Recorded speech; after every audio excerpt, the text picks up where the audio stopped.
light our country and all who serve it. And the glow from that fire can truly light the world. And so, my fellow Americans, ask not what your country can do for you. Ask what you can do for your country.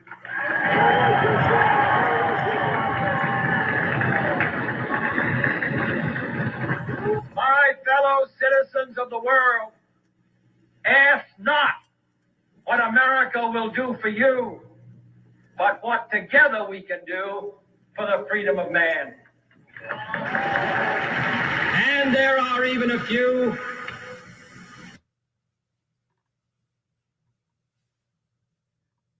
who say that it's true that communism is an evil system, but it permits us to make economic progress. Lass sie nach Berlin kommen. Let them come.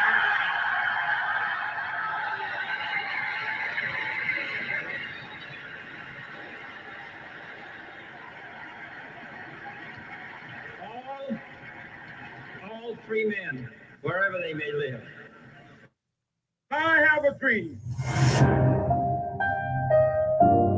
My four little children one day live in a nation where they will not be judged by the color of their skin, but by the content of their character. I have a dream today.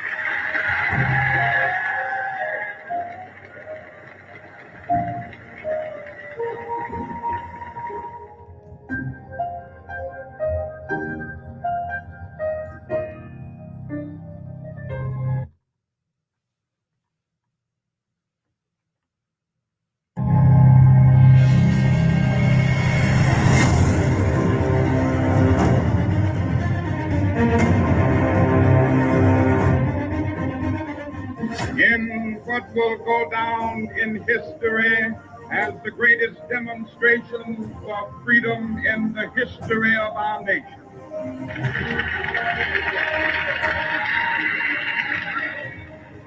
We will be able to work together, to pray together, to struggle together, to go to jail together, to stand up for freedom together, knowing that we will be free one day. Let freedom reign, and when this happens,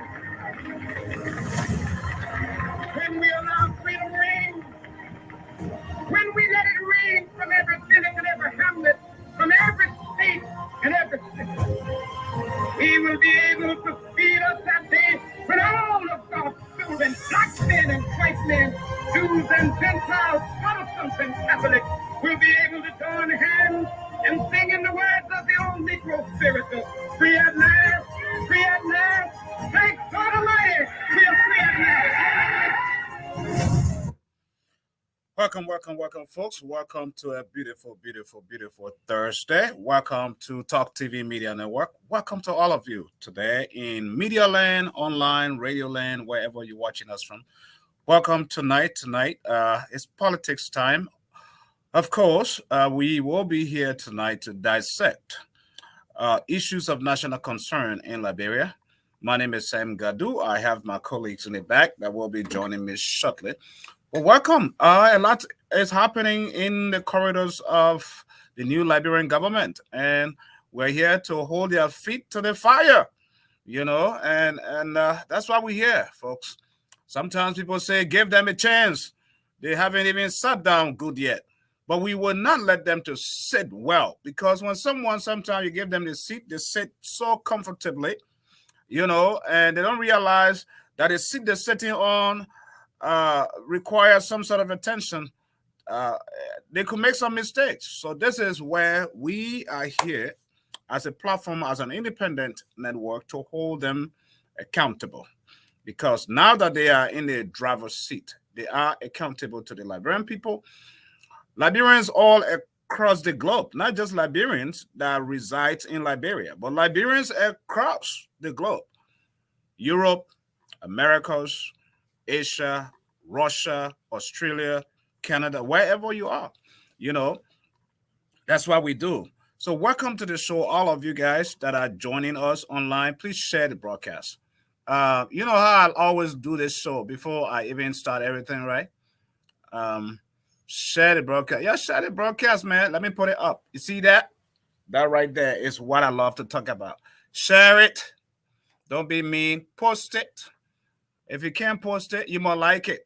If you can't like it, make a comment or do a blog on it. Some sort of news somewhere. Tweet it. Yeah. Talk TV Media Network. That is what we expect of you. You know, uh, tonight, it's a beautiful night. We will be talking about a lot of issues. A lot of issues. What's trending from your end? And of course, because for the past few days, we have been having open mic discussions where we want you, the viewers, our listening audience, to be a part of it. So later on, we'll drop the link into the comment sections where you can partake, where you just don't want to comment, but if you want to call in and be a part, uh, we'll open the lines, or you can come via video. Either way, we have all those options for you.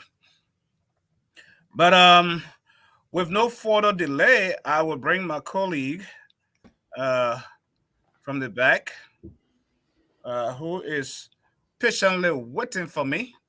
Is it a patient that you the fattest boom, man? Fred, welcome to the show. Thank you, Sam. It's a pleasure being here again. We are here to talk about Liberia, our common patrimony. So I'm excited again tonight to join you so we can dissect, what is trending in Liberia regarding the government and other issues surrounding our country, Liberia. Thank you for having me. How's your day going so far from your end? It's been a wonderful day, being wet here. I just got off work and I drove here, a lot of traffic, but thank God I made it home safely. Now home, and I promise you that I'm going to be here 6. So I know. I got here just in time, to get on the broadcast. I've been sharing the show. Better late than never. I see our colleague in the back too. Sylvester, if you're ready to come on the show, just give me a thumbs up from your end. Because you were on the phone, so I didn't want to. How you doing today, my brother? Yeah, I'm okay, brother man. How are you? My brother how are you, from another mother. Yeah, how are you, Fred? How you doing? Thank you, Sam. Yeah. Thank you. Man, you go Liberia, you shining that out, your boy. He's shining that out, man. Yeah, when you go now, the grease will be, he said, oh. Well, I'll be the gatekeeper for Sylvester office. I know, Fred. We pray for it, but what I can say in my mind is that our expectation, we just need to kind of manage a little bit yet, because how are we gonna manage the expectation when we need to be upfront and real with the people, man? Okay. I mean, expectation management is like, the appointment just started. We don't know where any of us stand, and then you guys are in the race. You want to be part of the race, but you're only hearing different names. You know what will happen, because on today I just called some family member. I don't want to disclose their name, and they were like, I'm not sure we're in the picture. It's unusual. Our old man doesn't care for all what have you. I say, yeah, it hurt him, but me, I still got to trust that we'll be somewhere. So let's wait and see. Wow. Well, yeah. There is a lot of appointments to be made and all of that stuff. So maybe the old man got his trump card in his hand. So who knows where the trump card will go. But I see a lot of a couple of appointments that are actually coming from Lofa County. Have you guys seen any appointment from Foya? No. Nothing yet. Well, let me make this. We have to be very careful so that Boaka is not seen as being nepotistic, So I won't be peculiar about whether appointment come from Foya or the entire Lofa County. And thankfully, I think I've seen 3 appointments of people from Lofa. The lady that is going to the education ministry. Mm-hmm. I understand Louis Boto is actually from Grand Bassa. She's just married to a man from Lofa. So technically, she's from Grand Bassa. She's not from Lofa County. You know, it's like Katumo. Katumo is from Bome, even though she's married to Boakai. But, you know, if you want to place her, you place her where she was born. So I see that. And they say Jala, the fellow at the LRA. You know, I think those are the 3 appointments I know so far. But as we no, just a minister. Boma Kamara, finance. No, Boma from Cayman. He's from Cayman. Really? Okay. Yeah, the Justice Minister, Masakwe. Masakwe? Yeah. Okay. I didn't know that. He's a lawyer. Wow. Okay, that's a good okay. But let me differ a little bit with my brother. You know, I agree the issue of nepotism or tribalism, but too much of tensions have been in our district for some of you people. Maybe you've been hearing in the suburb the tensions, even for us to go through the election, all because of the quote unquote the woman was vice president. He did not do anything. Everywhere he went, even in church, he was attacked, and he was able to respond to this question or that question. That look, our vice president, I couldn't do it. I don't want to argue, but when I'm president, I will do something. In Liberia, even in America, yeah, appointment of people in government, like for instance, where you come from, this is a chance. If you don't do it, who will do it for you? Forever. I've been in Liberian politics, so there's nothing to be afraid of. Just qualification, that's competency. Place people, not too much. But I don't care why he does. They will still blame him. That he, even if that one he put there, they will still blame him. But so Omega 6 years, man. No, I'm just saying it. Even if that one, because you appoint 1 or 2, we should not be sufficient, but still they will say, but any man appointed Kisi people. Show me the government that we are hard in Africa, in Liberia. People will not pay attention to their county or to their district. But for me, whether or not, I will not be the one to get on air to talk about it. Let me be frank. It will hurt me, but I will just swallow it.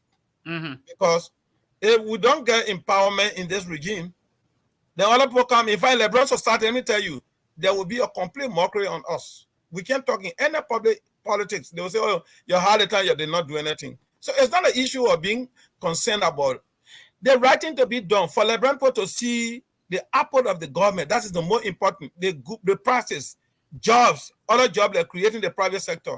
But in government, I mean, I don't want people to just start ruling it out that, okay, it doesn't matter, even if it doesn't appoint any kissing man in government. I will have problem anyway. Let me say this clear on this medium. That's your opinion. We can disagree with you. You know, and I like the way you say, you know, the first thing we have to understand is competence, you know, but I don't want us to put pressure on him. Waka is not going to satisfy everybody in Lofa or in Korea district in particular to give them jobs. He have to look at competence, and I like the way he started. He started with, I think he had made 13 appointments. He have 2 persons from Sando. We have 3 persons from Lofa. They said Double Jala, Dr. Jaso Jala, and Ami Moda. Those are the updates. No, 4. The Justice Minister, I just told you. Okay. Yeah. So then you have Kipman. Let me try to bring something before we actually get into. Yeah, sure, absolutely. You have an agenda, so follow. Right. We just actually just chit-chatting right now just to start the show. This list is correct, right? Yeah, this list is correct. They announced it. I saw the Madam Sarah Beslow Yanti, Foreign Affairs, Dr. Alexander Nita, Agriculture Ministry, Ami Moda, Ministry of Commerce. Well, what do you guys make up, before I read it, what do you guys make up Ami Moda being over there? Because I feel like there is going to be some sort of conflict of interest because he's a big business guy in the country. He has a lot of connections and stuff with businesses and stuff like that. We agree. But if he's put in that position, you know, there's a conflict of interest. There are a lot of business and contracts that will come to him, and then he pushed them in his own direction. Sam, Yeah. You can't discriminate the man because he got a business. What the Senate will have to do I'm not now discriminating. is, I'm trying for you to see between the two. yeah. So As what the in Senate will conflict of do, interest. yeah, it can only be conflict of interest if he act. But until then, he remain free until the Senate will ask him questions during the confirmation. Where does he stand with his entity? But now he may have transferred his entity or his institution to different people that he right to do so. That means he gave a right to somebody else. Mm-hmm. Because even here it happened. There were people who were in business. They called them to come and serve, and they came. But only thing they will tell you is that you have to show, distinguish yourself between your business and the duty you're going to perform, and on the government call. So right. Yeah, that's what I do know. So, and that differentiation will be demonstrated when he goes for what? For confirmation. The Senate will actually but asking the question. Let how you answer that, how they will qualify him. Let me bring you in, Fred, on Ami Moda. What's your take on that? Because if I'm a big business guy, there's nothing wrong being a business guy.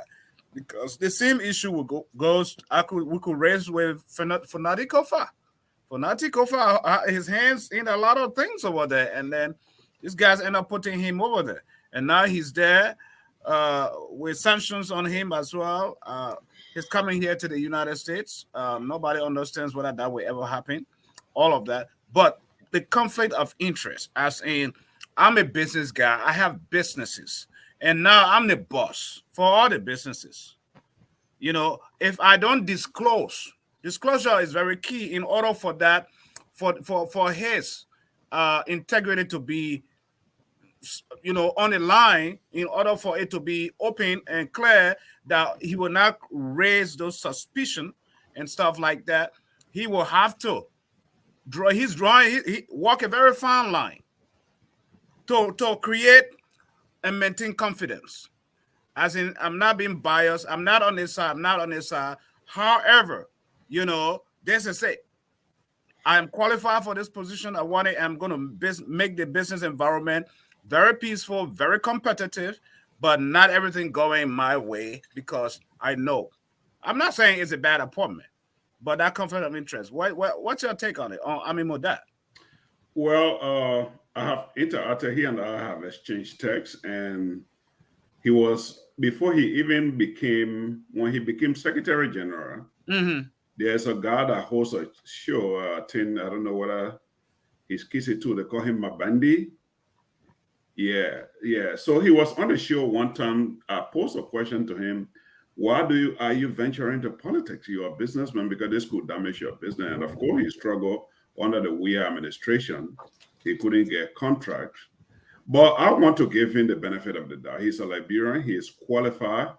If he can divorce himself from his businesses and pull it into a trust that somebody can run them, he should be able to serve his country. The same thing happened here with Donald Trump. Yeah, Donald Trump did that. He served, and I think if you have the time while we're on the show, go and check on what Ami Moda wrote on his page. I mean, not Ami Moda, on Amar Kone, what he wrote on his page. Yeah, I saw it. You saw that? You know? Most of the people points you use to qualify a candidate. Yeah, most of the people that have been nominated, and it's good. Like even the exchange of text with Molu today, I told him, I said most of those people being nominated, they were going. If the House was doing the confirmation, most of them would not pass. And I think even the Senate, most of them will be rejected. I stand to be corrected because there are a lot of compromises. I learned people spend a lot of money for confirmation. Somebody told me about Dr. Jala, the former health minister. She had an issue that somebody died in clinic, but I learned she spent a lot of money to get confirmed. So that could happen. So he's a qualified, he's a Liberian. He is the best person to put over there because, he is in the business sector. He know what Liberians are struggling. Right. He have to have a balanced piece. That's the first thing he have to do. He have to have that, there are certain items in Liberia they have monopoly over, and they need to take that away, because if you have monopoly, you start make a competition. Yeah. And also, Freeport of Monrovia, those different fees for importing stuff that is strangulating businesses. People are even sending things to Guinea. Those are things, those are area, and the Minister of Commerce should not just be about collecting. You about import.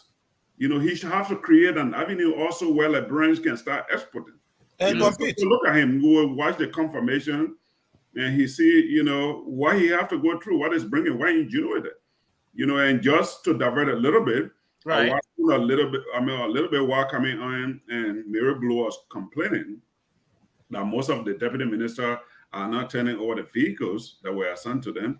But we should blame you because you should have created a system that, put something in the cars that the people can come on you, there's a way you can stop that car, it can't run. But you've been there forever, you have not done anything. So I'll wait to see. You think that technology, the way it works here in America, you think it will work over there? Well, I'm sure there's a way you can deploy to work in Liberia also, but that's a different conversation. Well, if it is a government vehicle, nobody's bigger than yes, but it has to be a policy. They still have the means to just go to retrieve the guy. So I will wait. I have confidence in the president. That's why we elected him. So I have confidence in his judgment. Hope these people can be vetted properly. But he have to do his job so he don't send them to the Senate to do the heavy lifting what we was doing. You remember the guy from the airport from Philadelphia who was appointed at the airport? I would not take a job I know I'm not qualified or, right. If I'm taking that job, it will be a conflict of interest. I want to work, but I don't want to work into that kind of role, Freya, welcome to the show. You and Jasper, welcome, both of you, welcome to the show. Yeah, thank you, Sam. This is probably my third time here, but the conversation I've been following, so it's good to see you guys. Jasper, you over there in LRB, no electricity. Hope y'all will get electricity. How you doing, my brother? I bless God for life. Thanks for having me on the show. Okay, Jasper. Yeah, you following us via audio. Oh, audio, okay. Yeah, you can see me because of the kind of situation You guys need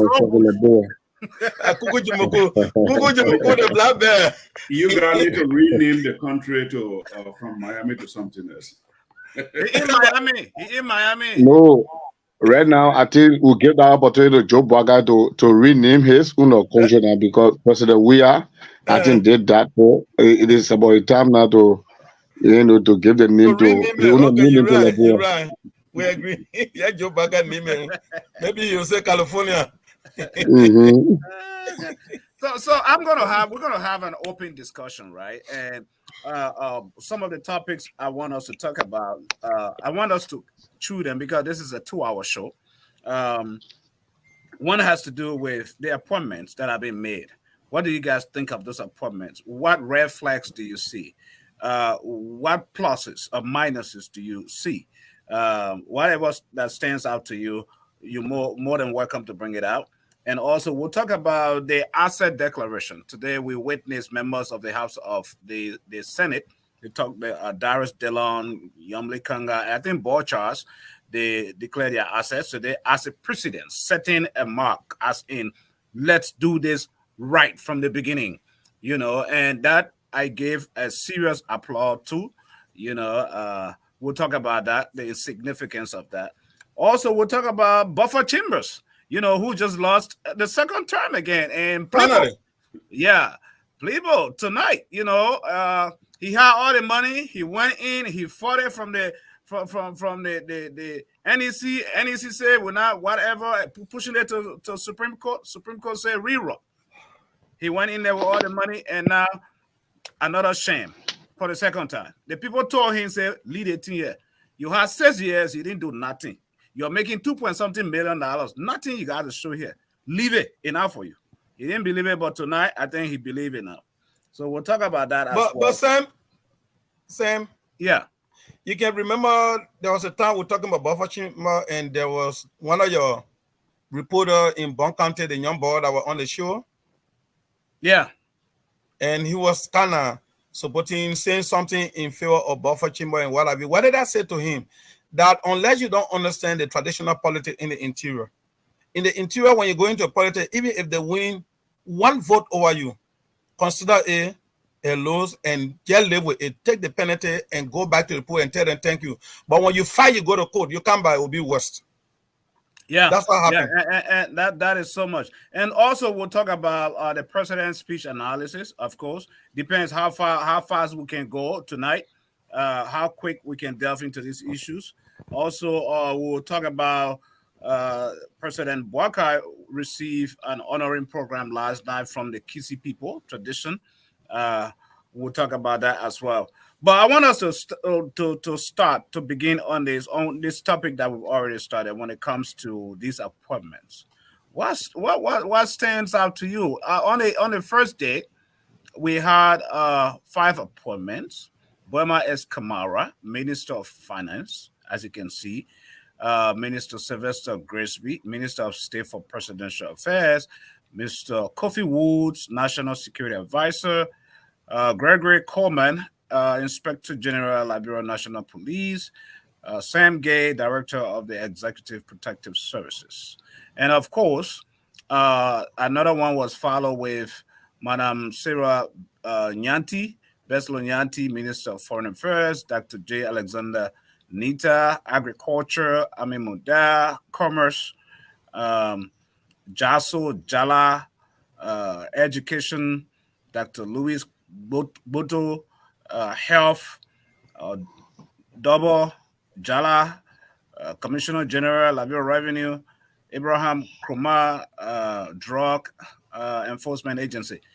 What do you guys make of this appointment so far? And do you guys think these appointments are coming out fast enough like they should? Or maybe we could be dealing with a list of 50 names already by now, or 30 or 40, the way they're releasing this thing. Because I know, to me, I could be wrong, they may have had all of this down and they're just releasing them piece by piece to the public. Well, I don't think they probably have people they targeted, but this is the first week of the administration, and I know we want him to run with pace. He have 100-day deliverable, he told the people when he was doing the campaign. So the sooner he can have his cabinet name, put people in places to start functioning, the sooner he can kickstart the agenda he lay out. The first 100 days, he said no cow will be stuck in the mud. So, it depends how fast he do the appointment. And regarding the appointment, I'm happy that it is a mix of both men and women that are going to serve, But I think we also have to look at it technically from the implementation side. The Minister of Education, I'm kind of a little disappointed that even though she's a female, but this lady coming from a university, she's coming from managing a university, assistant vice president. I would have thought that she would have been elevated to manage the University of Liberia. Perfectly fine. Because that is where it comes from. When you're coming from running an institution, it's quite different from coming to run the whole ministry. So that is my... You're talking about Minister of Education. Minister of Education. So that is my concern right there. Krumah, A.B. Krumah, I don't know him before, but considering they say he served in the previous administration, what I have learned that, he was very good at managing the police, so I hope he can come because, people in Morea say there is no control in traffic and the crimes are everywhere. And one thing I saw, I don't know what many of you have seen, I have never seen it, but they have all the police depot that's in around Morea, they have phone numbers that you can contact them if they're right. I've seen that, so that is a very good start. We need to provide them with logistic. That's one thing. So that's my point there. I don't know about Dr. Nuta a lot, but I know during the election, we work in strengthening. Someone mute, please. Yeah, go ahead. I got him. I got him muted. When he's ready, during the election, we have to work to set up some of the technical team in the chat room. In the war room, and he was very instrumental. He worked very hard. The man is a data man. Who are you talking about? Dr. Nute. I understand he's Minister of Agriculture. I understand he's from Bon County. So that era is perfectly fit for him. He had worked with the UN system. So you understand how he brings some credibility. Sarah Beslo Nyanti has some question about her credentials. I hope she can go to the Senate and be able to answer those questions, because even today I saw like a curricular vita that was circulating, about her qualification, and they don't say a lot. She attended Cottington. She admitted that she never graduated. And I know there was discussion yesterday on Spoon about a school she went to, an online school, and of course we have to make people to understand that there are professional degree. They have online schools that offer legitimate degree, very competitive. They are for professionals. They even have some Ivy League schools now. The big time education now is moving online. So online schools are for profit, but they are very credible. They are very competitive. To go to school online, you got to be disciplined. Some of the school, before you take a test, you have to have a proctor to proctor your test. So then they're going to send you a test and you go take it. So, as long as she can cross that threshold, she have a lot of experience with the international organization working in the UN system. I don't know her, so far. So I will stop there and give my other colleagues so, they can wait the other appointment. Definitely. Fire, let me bring you in. What's your take? So, I think the JMB have all his appointment list already set, but I think he's taking his time to verify them to see the qualifications. So he's doing investigation. He doesn't want to let people that is not qualified for that position. Like the Boma Kamara, he's pretty good. I like this guy. This guy he's very. You're breaking out. Are you hearing me? You're coming in and out. Am I breaking out? Yeah. Pretty bad too. You in Liberia too? Can you hear me now? Yeah, I'm not in Liberia. Okay, let me go in and come back out. Let me go in and come in. Why he does that, Jasper? Let me bring you, Jasper. What's your take on on what you've heard so far about the appointments? The appointments, we're still looking at the appointment. We still try to critique. But the only appointment I have problem with is two appointment, that is the foreign ministry and of the commerce ministry. Why? These are two appointments that I have a problem with. Let me start with the foreign ministry. You see, the foreign ministry, Martin Corey have been making a lot of research when it comes to credential, people who have fake a credential that should not be given space in Liberia to serve. But then seeing Sarah, who is being appointed by the president and to serve the foreign ministry, having a think tank character when it comes to a credential, I think they really need to rethink and do a proper vetting and to see whether all of the degrees or qualifications she talks about, she have them. Because we now have somebody at that foreign ministry who will have a credential problem. It might bring problem to GMB government and president. Let me hold you there. Have you realized that what Martin is doing, researching, there's nothing wrong with that, but he's not going in depth. As in, he's trying to discount online learning. And there are a lot of people that get degrees online here in the US. As a matter of fact, my children now all online, go to school online. And you find most schools, just like what Fred just came from talking about. You want to go in the classroom, you're given the opportunity to go sit and like the old school way and do class work. You want to partake where there are internships, you go do. If you feel you are able to control yourself, where there's no obstructions or whatsoever, you can sit in your office and still be able to go to school. Discipline you are. So Martin, I don't know if he's taking that into consideration with whatever he's finding out.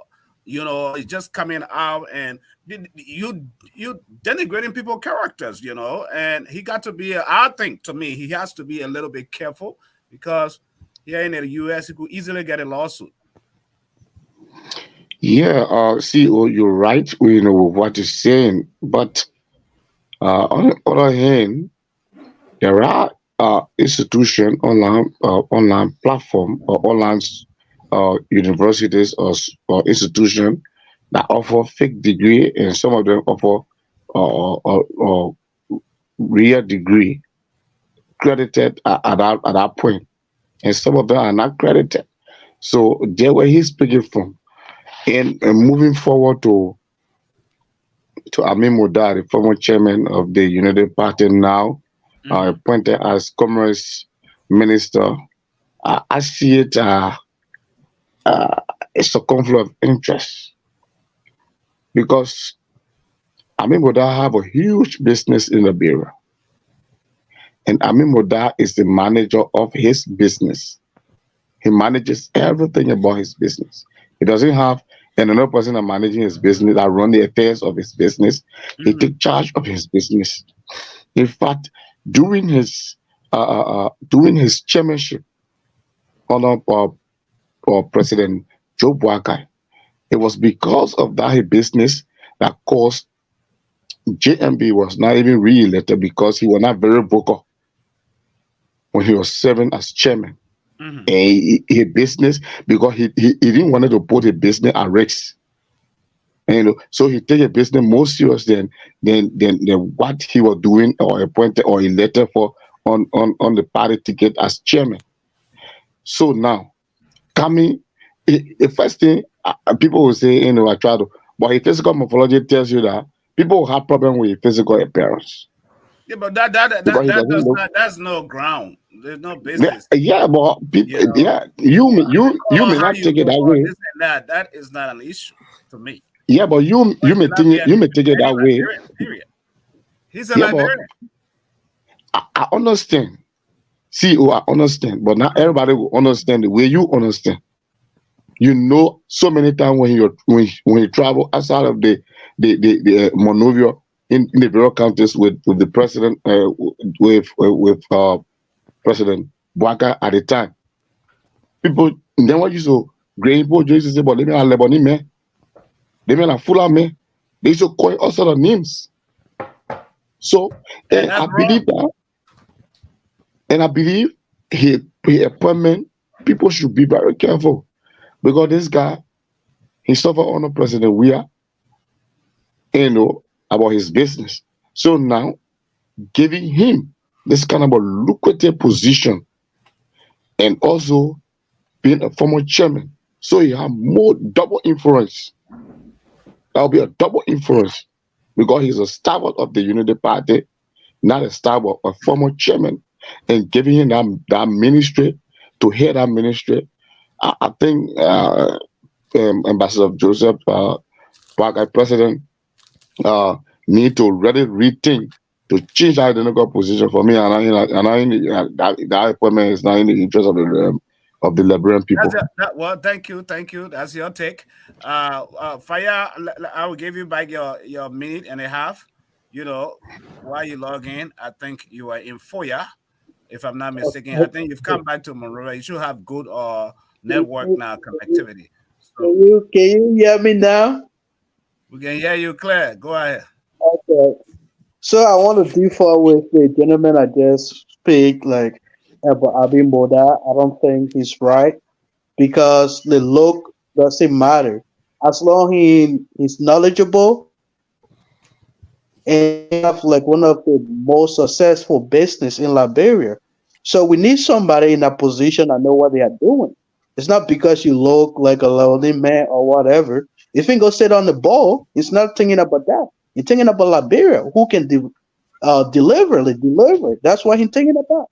If he qualify for the job, he should have the job because that's the qualification we're looking at.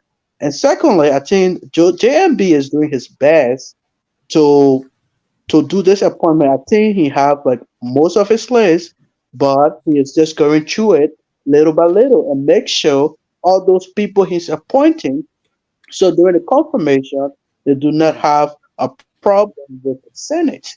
So, and if I'm putting you in a position, in a job, I want to make sure that you're going to perform and train you so you can perform. So that's what I think JMB is doing. I was saying, Barma Kamara, he was there before when Ellen Johnson Sirleaf. What was his action? What did he provide? What did he produce? He was a good foreign minister. He was a good finance minister.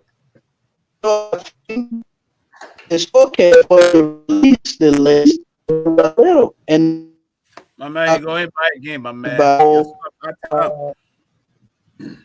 you You stop acting up. We're are not you getting you. hearing We're me? losing you. Yeah, Fire, we're losing he's you. Oh frozen, man, and I don't also know, man. He's frozen. he also need to sit up right so we can Yeah, you see. want to sit up a little bit better, maybe. Um, yeah. Let me bring you in. Can you? Let me bring you in. Sylvester. I don't know.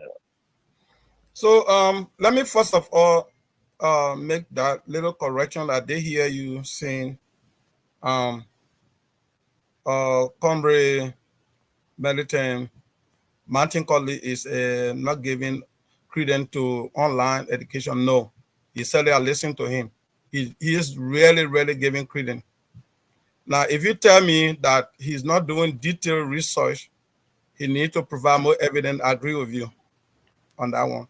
Because when you are dealing with repetition, you have to be very careful. Every time you speak about somebody, more especially on the public media, Exactly. measurement or what have you, you have to be very careful that you have authentic information.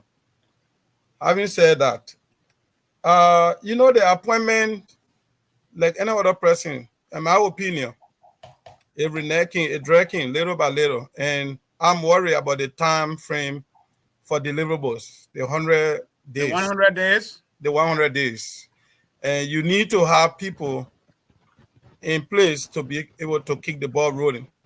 That being said, and you also know that some of the positions are occupied. He's not going to name anybody there now because of the tenure.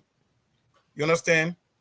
So those areas that are free now, I hope they will be done in a very little reasonable time that would afford him to start the work because you got a lot of work to do. For me, in my life, when I plan for 10 days, I want to work within 5-6 working day. I used to do it when I used to go for OSA or when I was at the GSC. They will give me 17 days to work. I will plan my own day. That 17 day, I will work within the 13 days. I will be done with the work. That's how I used to work. Because I want to finish my work ahead of time. So I'll be able to prepare my report. By the time I hit the office, my report is ready. On the online education, we all know, you will not believe it. I did my MBA here, 22 months study. I did 16 courses. Core courses are 12 core courses. Then you do 4 that will have to be in your emphasis, your focus area, because then I was doing accounting, auditing, and taxation. And you'll not believe it. I would prefer doing my courses in class than even doing courses online. They are terrible. Courses online, like I was doing accounting. You have to do research paper in accounting. That's preferential though. In your area of expertise, how you want it. Preferential because I wouldn't have graduated within That's what I'm saying for you, but someone else will come here and say they prefer it online. Because there's ways where you interact with the instructor the same way. You do interact, but the consideration you have in the class for the time you will work on some issue, the question you ask that quick, because some of the professors will be online. They are engaging all of you simultaneously, not only you. Let me tell you, they are very much engaged. So I face serious problem at a particular time. I would prefer more all in class, but I have few of my classes done online. So I'm telling you my experience.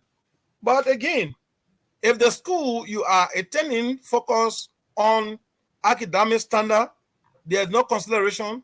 Any mistake that go against you, you have to be very strong to do online course. It can be tough. Let me say this. Like I said on the honorable deliverables, what about the inaugural? We have issue on the inaugural. I didn't hear you mention about it. That one of the alarming issue that is ongoing now. You understand? No, we won't talk about the inaugural issue. Talking about the inaugural issue? Yeah. We'll talk about that. We'll get to that. Okay, I will leave that. And on our appointee, we did discuss the other file names the other day. I don't want to go back to Bama Kamara. I have said a lot about him. But this lady, 2 persons, as Fred just said, I have some reservation. Let me put it on the screen for you. Myself was trying to follow up. The minister designated for foreign ministry needs to do very, very best to clear out doubt. Sarah Nyanti. Yeah, she needs to do very, very best if she appeared to the Senate. And I'm sure they gave her the opportunity to go there and all will be falling out to provide clear credential, how she left when she did not graduate from the Cottington University, how did she complete her first degree, because it's obvious in most contemporary school today, I understand, yes, of course, you can do both the BSc and the master program together.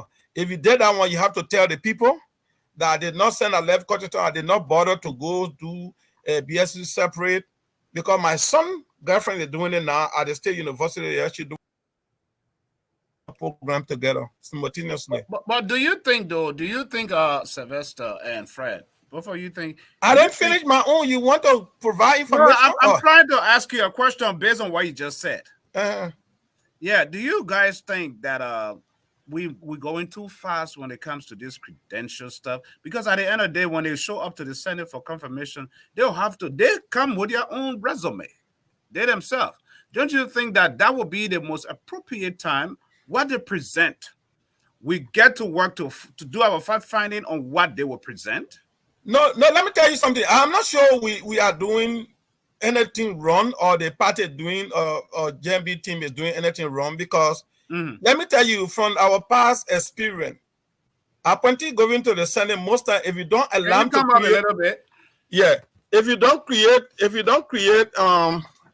the situation to debate for accountability, it's more easily for that candidate to pass, because they feel some of them carry huge money and they will influence the committee, because they will have the committee on foreign affairs. They will go in the room to discuss before they come to the plenary for questioning. If they have considered that candidate, they will only inform the plenary based upon what they have heard from the candidate. So it will just be the matter of formality.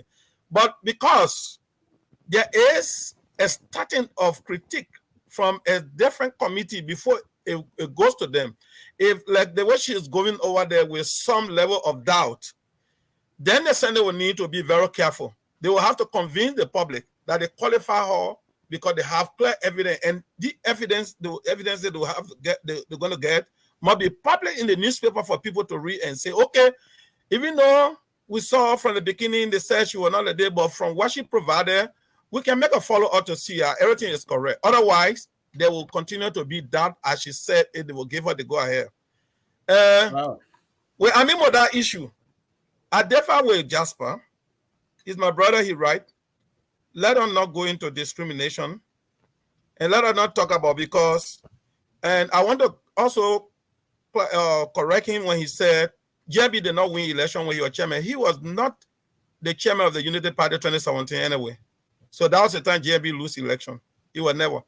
He took over the party when the party was completely there. We didn't have any leadership after they removed Woman Peer, after 2017 election.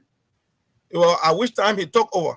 Because Ahmed Modar were able to accomplish to even get a building today on Broad Street through his effort. You know, he's being based in Liberia. In Liberia, you have to be a very tactical person.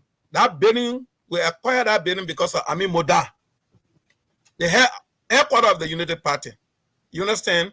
So when somebody work, if you don't know him, if you don't have anything to tell him thank you, leave him. But when my problem come in, I hope he will differentiate himself from his business and the work he's going to do. That's why I will have problem. But giving the opportunity to serve, that he right as a Liberian, and he has invested in the process. Okay. So that take us that. So let me hold you there. So so we can move on. So we can make some progress on the next topic. We've been 51 minutes so far into the show. We got to keep cognizant so we can hit all these topics as much as possible. Asset declaration. I know this is where both of you are coming. When it comes to the LACC and asset declaration and audit, the two of you, I can keep you here for 5 hours. You will not get tired. You know, what do you guys think today with the example that Darius Dillon, Protem, Yumli Kanga Lawrence, Bochars, they said it that they were going to do it, and they have done it. What do you expect the rest of the guys, including Joseph Nima Bwaka, and when? How soon? What's your take about the optics today, Fred? Yeah, it is a good start. It is not just declaring the assets, declaring them and publishing them and let them be vetted by the Liberia Anti-Corruption Commission. I don't just want anybody to go right, this is what I have, without it being vetted. I work on a cluster during the transition on the Anti-Corruption Commission. That's one of the clusters I work on. We don't want people to declare their asset. They just go say, this is what I have. We should have system in place that these assets they declare are vetted right, and they can question them, what is the source of their income that give them those assets. If you have, like I read briefly on a Dillon asset, he declared how much money he made since he became senator and how much he have currently cash on hand in the bank. He said he have 2 houses. I think one in Ghana's is a 3-bedroom house. The value is there. And he has a house in Buchanan that is still not completed, value at 10,000. How did he come up with the value? Those are things I want us to, but it is a very great start that our leaders are stepping forward. The issue about accountability, we can't play with. And Ambassador Bwaka need to be serious because he was elected based on the character of person he is. His years of service in the country has, left people to believe, that he has no tinted character, and that is very important. That is why he got elected. One of the things that were hanging on him that he got dismissed from the Liberia Petroleum Refining Company, but before Amos Sawyer died, I don't know whether God pulled that from his mouth, and he came and made that clarification. So yeah, it is a very good start, and I think the president should go ahead and also declare his asset, like was the vice president. Because I said the last time, in Liberia, when a leader set an example, most of us fall. If a leader start wearing a suit, most of us will start wearing that suit. So it is a very great example by Nyambele. And I want to applaud her for what she did. Senator Taylor, I want to applaud her, but they should go beyond that. The LACC should begin work now to vet these assets that have been declared and let them be published, And just to digress a little, not to go by, I disagree with my brother on the phone that because Amin Boda is probably from Lofa, he served as chairman of the Unity Party, so he should not be given the opportunity to serve. He have the right to serve. He's a Liberian. He's qualified. And he also, when you say he's a Lebanese, unless you don't read our Liberian Constitution, our Liberian Constitution says when you have 2 parents, one is a Liberian, and you are born in Liberia, you are automatically a Liberian citizen. So Moda is a Liberian citizen. We can't discriminate him. This man has lived in this country. He have investment over there. The only problem I will have is he fails to divorce himself from his businesses. I will have problem with that. But he have the right to say as a Liberian, he is qualified. And I think who is the best person to strengthen up the business sector in Liberia? The Minister of Commerce. He the one. Because he knows all you're so right. And once he set up that blind trust, yes, and he disengaged himself from his personal businesses, yes, stuff. He has been in the business sector. Yes. He knows the shady dealings in the business sector. He knows where the money is. He knows what to do, so he will be able to work effectively. Absolutely. Yeah, I think. What's your take about the asset declaration issue with what Fred just talked about, Sylvester? Yeah, like I always say, the asset declaration is a good start when it comes to the fight against corruption, because it helps financial investigator to get a benchmark to say, okay, we have some document that we can start reviewing and going further. You'll not believe it, when auditor go to any entity, the first thing we can do is we like to acquire past audits on that institution. Why should we do that? We want to know what opinion was expressed, what were the activities that the auditor review to reach to the opinion. We read them extensively before we start planning. That will help us to plan our audit.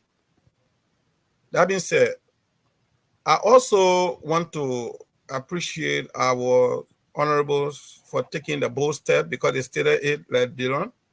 I heard him speaking clear. He said, look, for every time I came here, I disclose my asset. I declare them.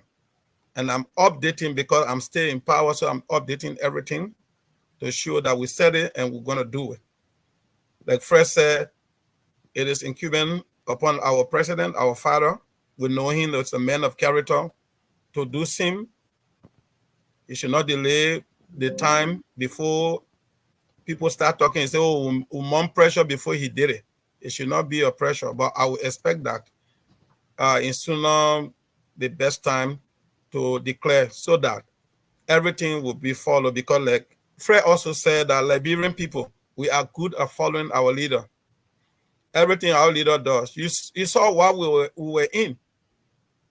First thing, one thing I admire our former president, if I did not say it any time or anywhere, he made the people that used to go to China to buy the Nigerian suit, they call them the senator suit. Very, very put them in demand. Popo. By the time he started using it, everybody wanted to use it. And yeah, a lot of them. And you know, the amazing thing with that is it promotes that entire industry. It promoted the business. That's what I'm saying. And the business concept started, that was said he did well. He promoted those guys who used to bring those in and nobody was buying them. But the result, when he started using it, people started using it. So that will happen with the country. Do you think, though, touching about that this is a very beautiful thing, the way President Bouaka started with the country club, the traditional country club, promoting the culture of Liberia and bringing businesses to invest into that, because I just feel like it's so good with the culture, wearing the traditional gowns, the suit, you know, the dresses. I think you think that aspect of the economy of our business sector in Liberia will be highly promoted? Because I'm beginning to see a lot of people wearing that thing. Let me tell you, that's why he did it intentional. Let me tell you. JMB is saying anything that has to do with local products. If he has the ability to touch a hand on it, he will promote it because he want to see the economy to be in the hands of the people, the Liberian people. Right. You know, I went to FOIA and several women met me when I launched my campaign with the country shirt, country clothes. Hey, Liberty, I want you to help me open land for me to say. They had them so much in their home, nobody to buy them. You understand? But I can tell you now, since the inauguration, people now are beginning to see how they can sew the best style of the clothes to put on themselves on the occasion. Trust me. And what will happen is that the demand for these clothes will go up.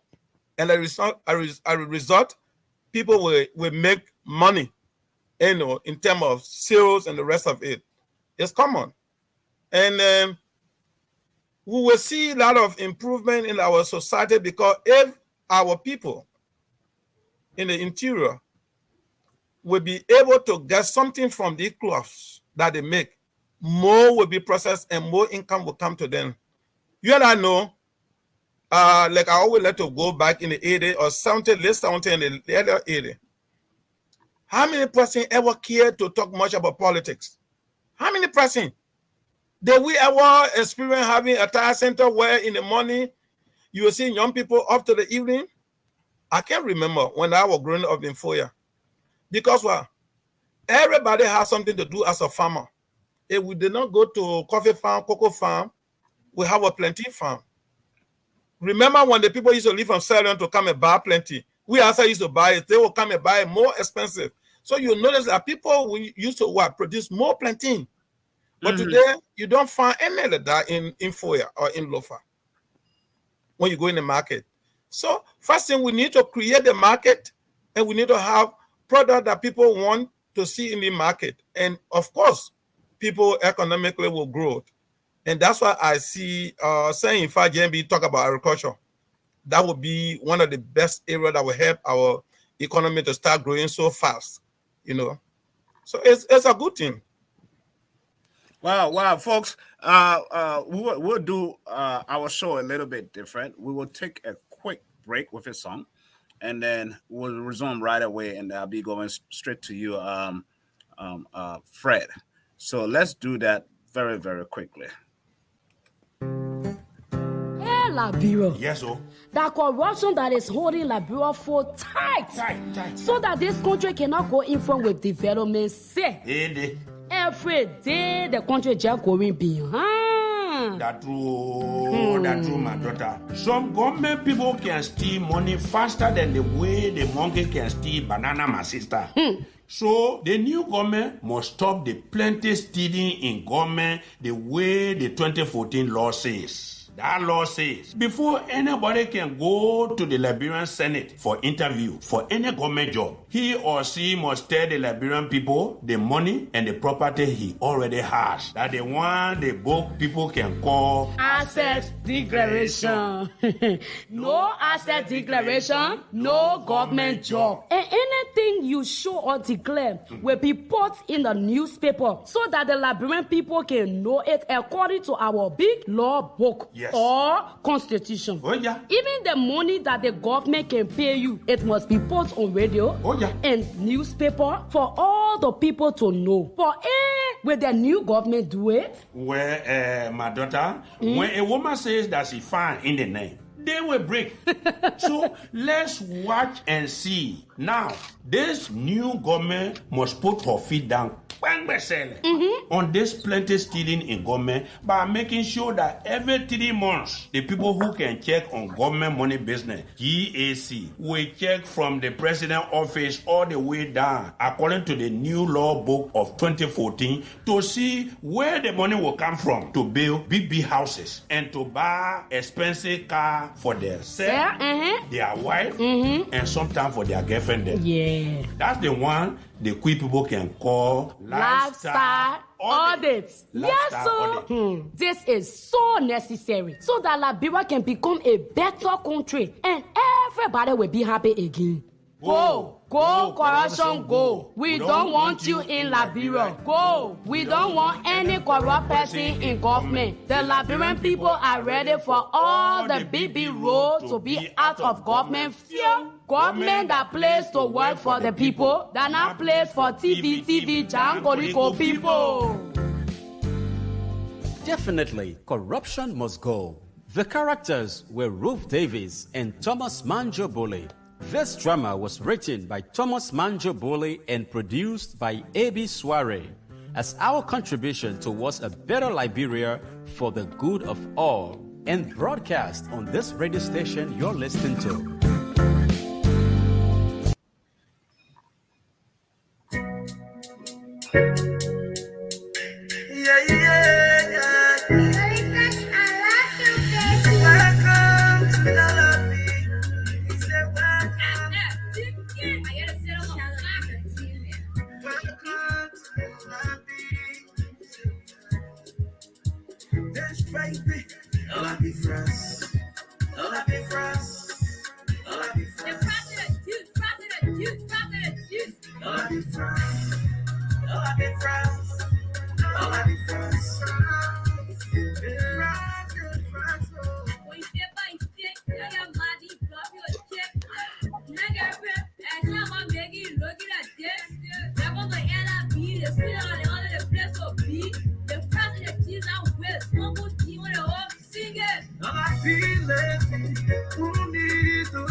Everybody pushing it to make it. Everybody pushing it.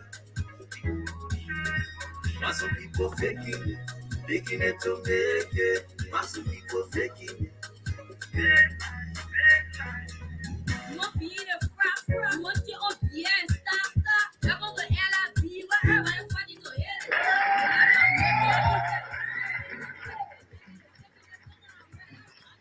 LIB first. LIB first. LIB first. Welcome back, folks. Welcome. This is Talk TV Media Network. My name is Sam Gado, along with my co-host, panelist, Sylvester Fred. Of course, we lost Jasper and Fayad J, whose internet connectivity will not permit them to be with us tonight.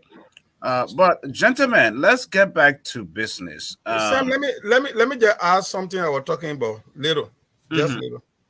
You know, the issue of asset declaration. Yeah. Is an individual or a person balance sheet.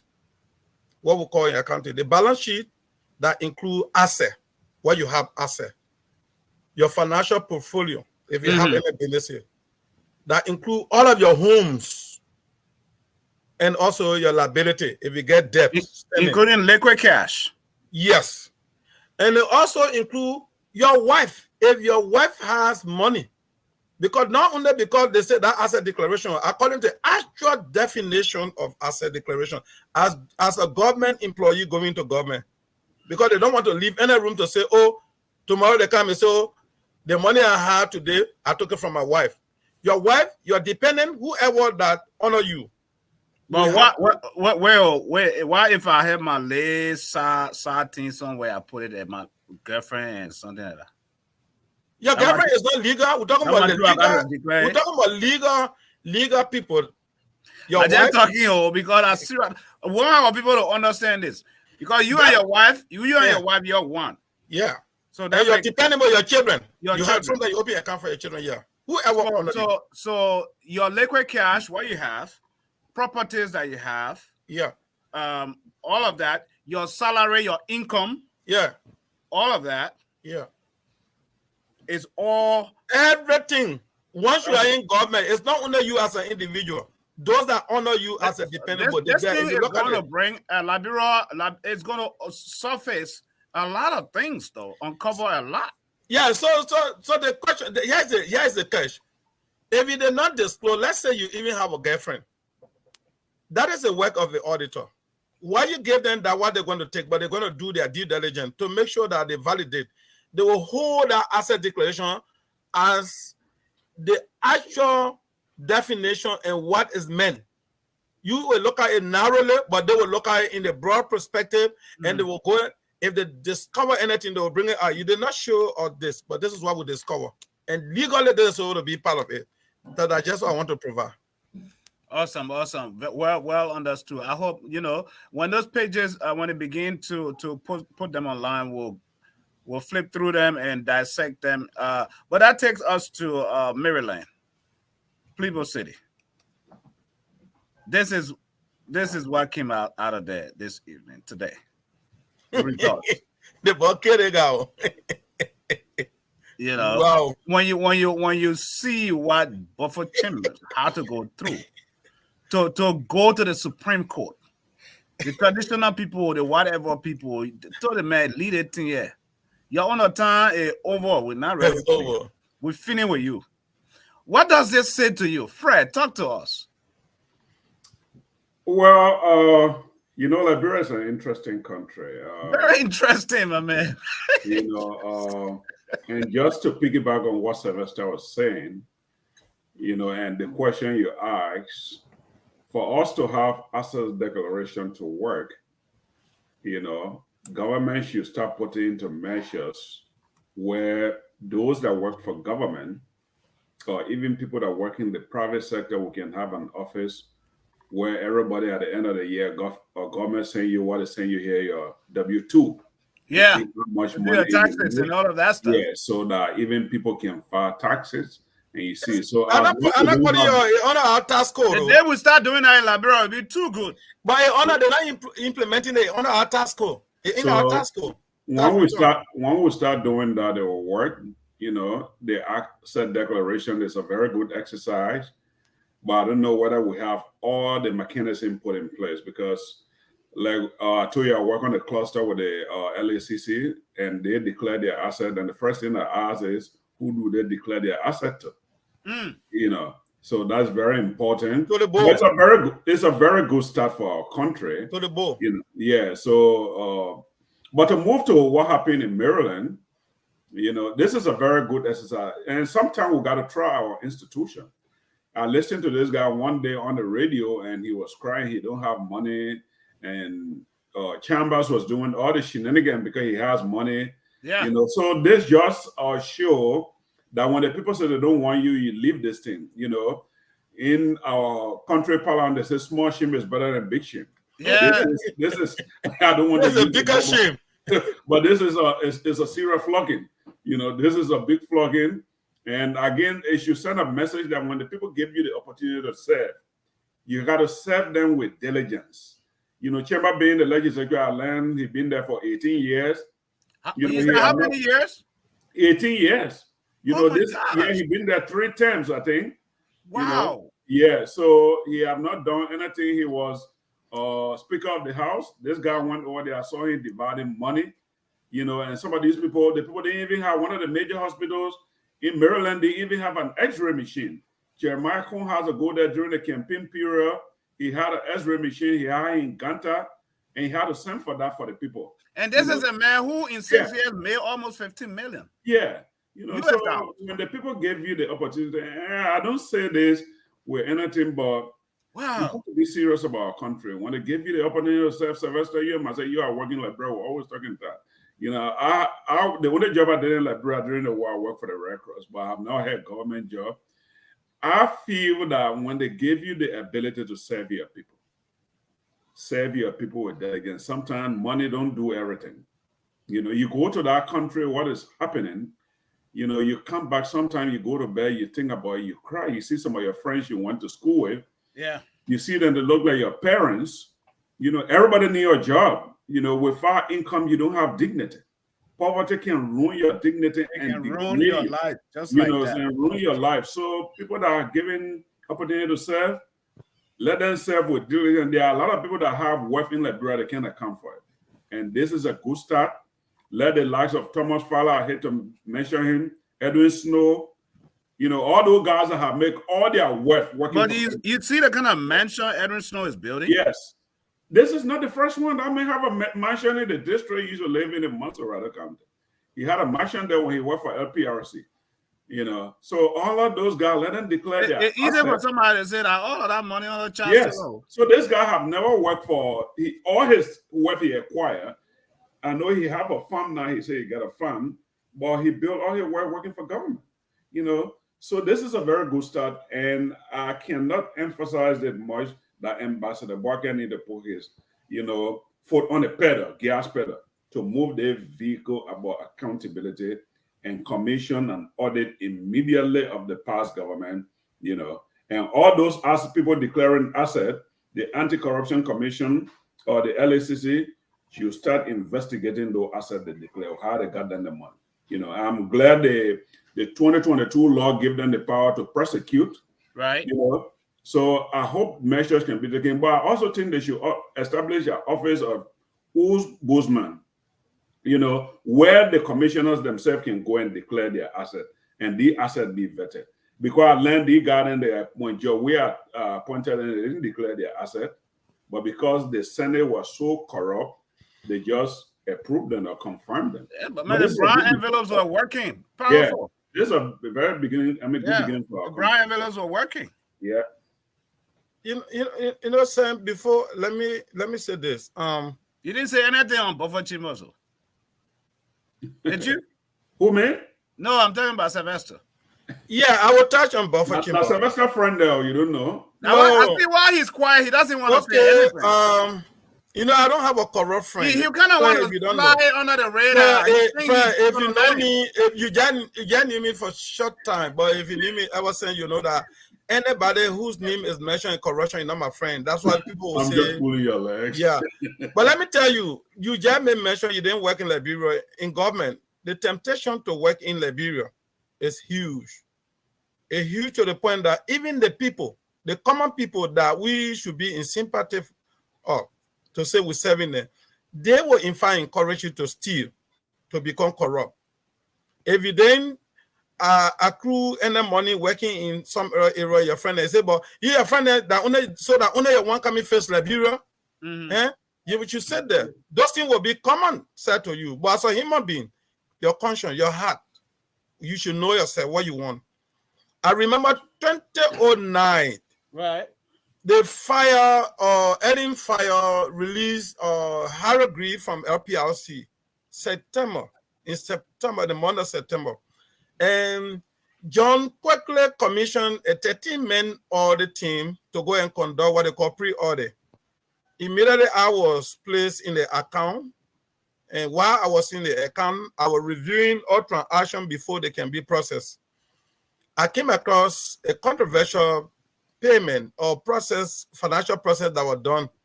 And the account receivable was about to issue a credit note to the company they call MOTC, one of the second highest petroleum importer in Liberia at the time when I was there. They have complained that they lose $2 million during child return 2022 when the consignment came and everything got missing because of the conflict to the interim government by the time. The present ACO chair at the time was at the finance ministry, Lucini. And I guess Lucini then were able to swap something they called, the MOTC were owing almost $3 million as well in terms of taxes. You can't be owing government, then you go for government to pay you also. They did documentation to show that they don't owe them. Of course, they don't owe the government. I did not know, but when I saw around September when this credit note was being issued, I got interested to find out. I started reading it. At the time, Tape was a chairman on the board at that place. And the Dean student of law school was also a member on that board. He, in fact, negotiated that agreement and signed, reduced it for $2 million to $1.3 million that the LPRC should pay back to MOTC. So I said, but how come when we came to audit, we were able to get the instant financial statement, we reviewed the balance sheet, we saw, I didn't see the liability. How come the 1.3 million can come? So I raised a reservation. You know what happened? The controller called me and told me, say, you're right, I stopped the payment. But because I stopped the payment, my colleagues got together, they talked to the audit manager, they have to change me. Because I told them that the audit must be reported. And the result must be reported. Because we already got information that it was not legitimate. My colleagues thought that that was the time to make money. At the GSC, they have to send me to what? To Freeport. They say, oh, say you understand revenue audit go there. They removed me. And meanwhile, they got almost 250,000 as a cut for that transaction to come back and pass. So many a time when people talk about fight against corruption in Liberia, I see the individual talking. I don't make comment because it's not just an easy thing. It's not talking, but to act. It's a difficult thing. Our president, sometimes I feel sorry because there's a society he inherited. It's a tough society. Right around him, everywhere, there are corrupt people right under his feet. You will hear sooner or later about the inauguration, what happened to the money. You hear the horobalo that is there now. So it's going to be tough. He had to stand tough. And to stand tough is that whoever name will come on corrupt list will be prosecuted. Mm. If we don't do that, we are going nowhere with corruption. You're frozen. You're going to Miami too, eh? We can't hear you, Sylvester. Yeah, but I mean that cannot be an excuse that because I mean JJ in Ghana, he's a good example for us, and I'm so glad that he named JMB, he called him Mr. Clean. Mm-hmm. You got to set an example.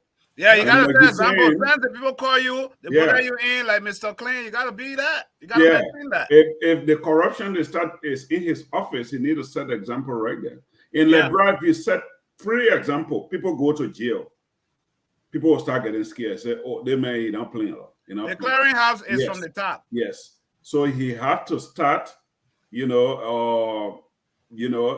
to start if somebody in his office is in violation of any of the principles of especially the code of conduct, and you are caught in corrupt practices, you gotta go to jail. And that's why when we discussed earlier, we talk about appointment, particularly for people from Bike in Lofa, Boake have over 3,000 appointments he will be making. So there are still a lot of opportunity.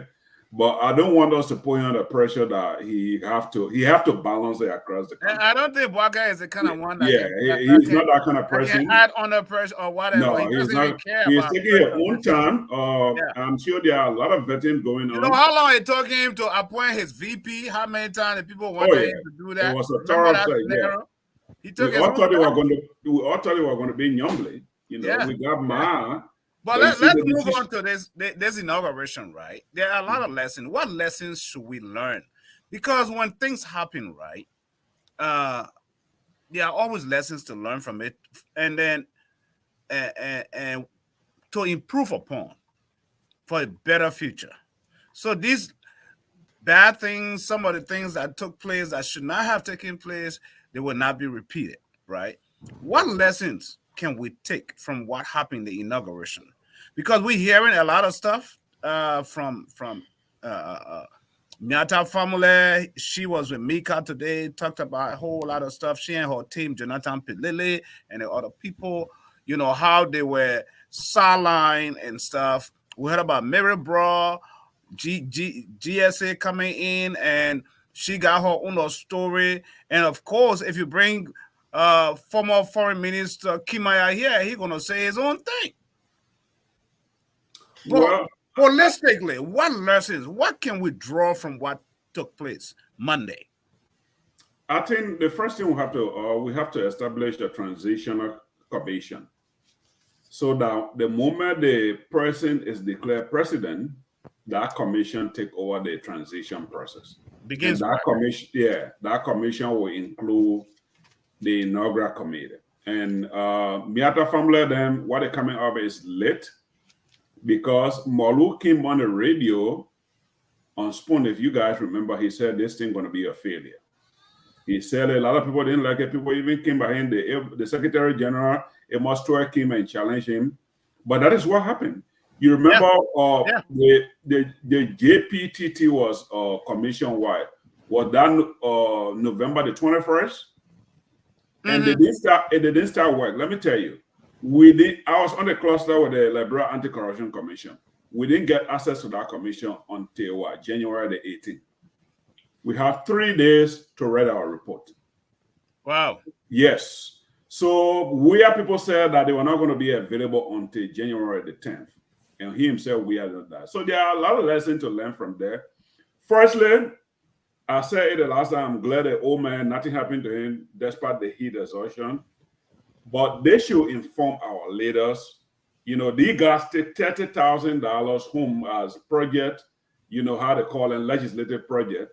You know, if you take 5 legislators money, 30,000, that can be a big haul. Yeah. That we can have inauguration program, or it can be used for other activities. So that's the first lesson we need to learn. We need to create a commission. Yes, it's all right. I'm agreeing with you. Create a commission, you know, build a hall that will accommodate people for this kind of activity, because our weather is not in a way that we have inauguration. Liberia is hard. I don't care what type of the season, unless you can't have inauguration also in the rainy season. That is impossible. You know, so you know the planning was poorly coordinated. Miata family was told that come up every week, at least twice a week, and brief the Liberian people the progress you were making. The first thing, the money they promised them, the $650,000 that were approved, that money didn't get released until after the 10th of January. I'm telling you.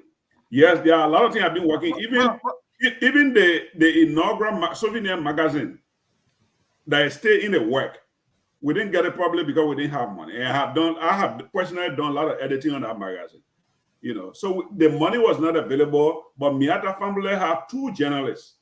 They should have given the Liberian people update airway. Jesse Brefi and Jonathan Pelele, those are media practitioner guru.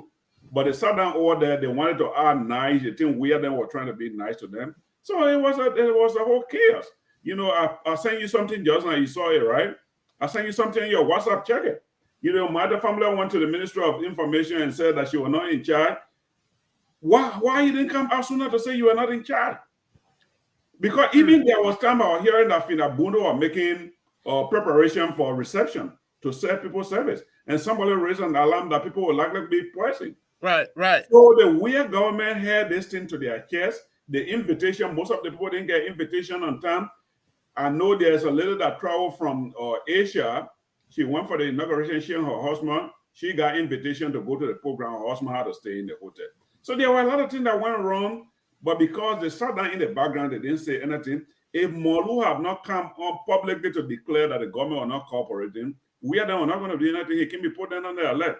That's what Miata family should have done. So those are the things we are learning from this inauguration. Yeah, Miata, yeah, and she told she was sick and a lot of that. But I totally agree with the assertion that you just made, the suggestions that you made. As in, where my mind was going was when you look at here in the US, I'm not even talking about NFL football stadium. No. But look at universities. Their stadiums alone. Universities that have football. Indoor stadium. Yeah. I'm telling you, like here in Oklahoma, the OSU. Yeah. It's all indoor. When you go in there, it takes thousands and thousands of people. Even the school I graduated from, the University of North Carolina. So what happens in that case? This is a whole government. That's a small project. Yes. That will host all kinds of events all year round. Exactly. All year round. You see, so when the inauguration comes, it's just easy setup, moving things around. Bam, done. Football comes or whatever, soccer, indoor, basketball, whatever, it's done in there. Yeah. Is someone thinking that direction? That's easy money. It's not a whole lot of money from the government. Government has money. I totally agree with that. So this stuff will never happen, repeat itself. No. So that's why I asked the question, what lessons are there to learn? That's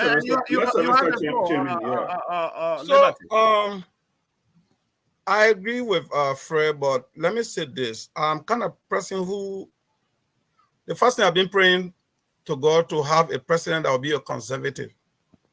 In accounting, we have conservative people that like to make a very smaller, efficient budget. Managing cost to the point that the result will be very, very better than the money you put in. So if you come and form a commission, is the commission that you're forming going to only be for a one event activity? Because you have to be paying them. That will look at cost from there. That will be a little difficult. But that's what I want to say. There should be law because, the whole issue about transition is open. Mm-hmm. And like the government, the incumbent leadership has total control over it. But there should be law to give the incoming to get leverage to handle their affair because like you come and get married,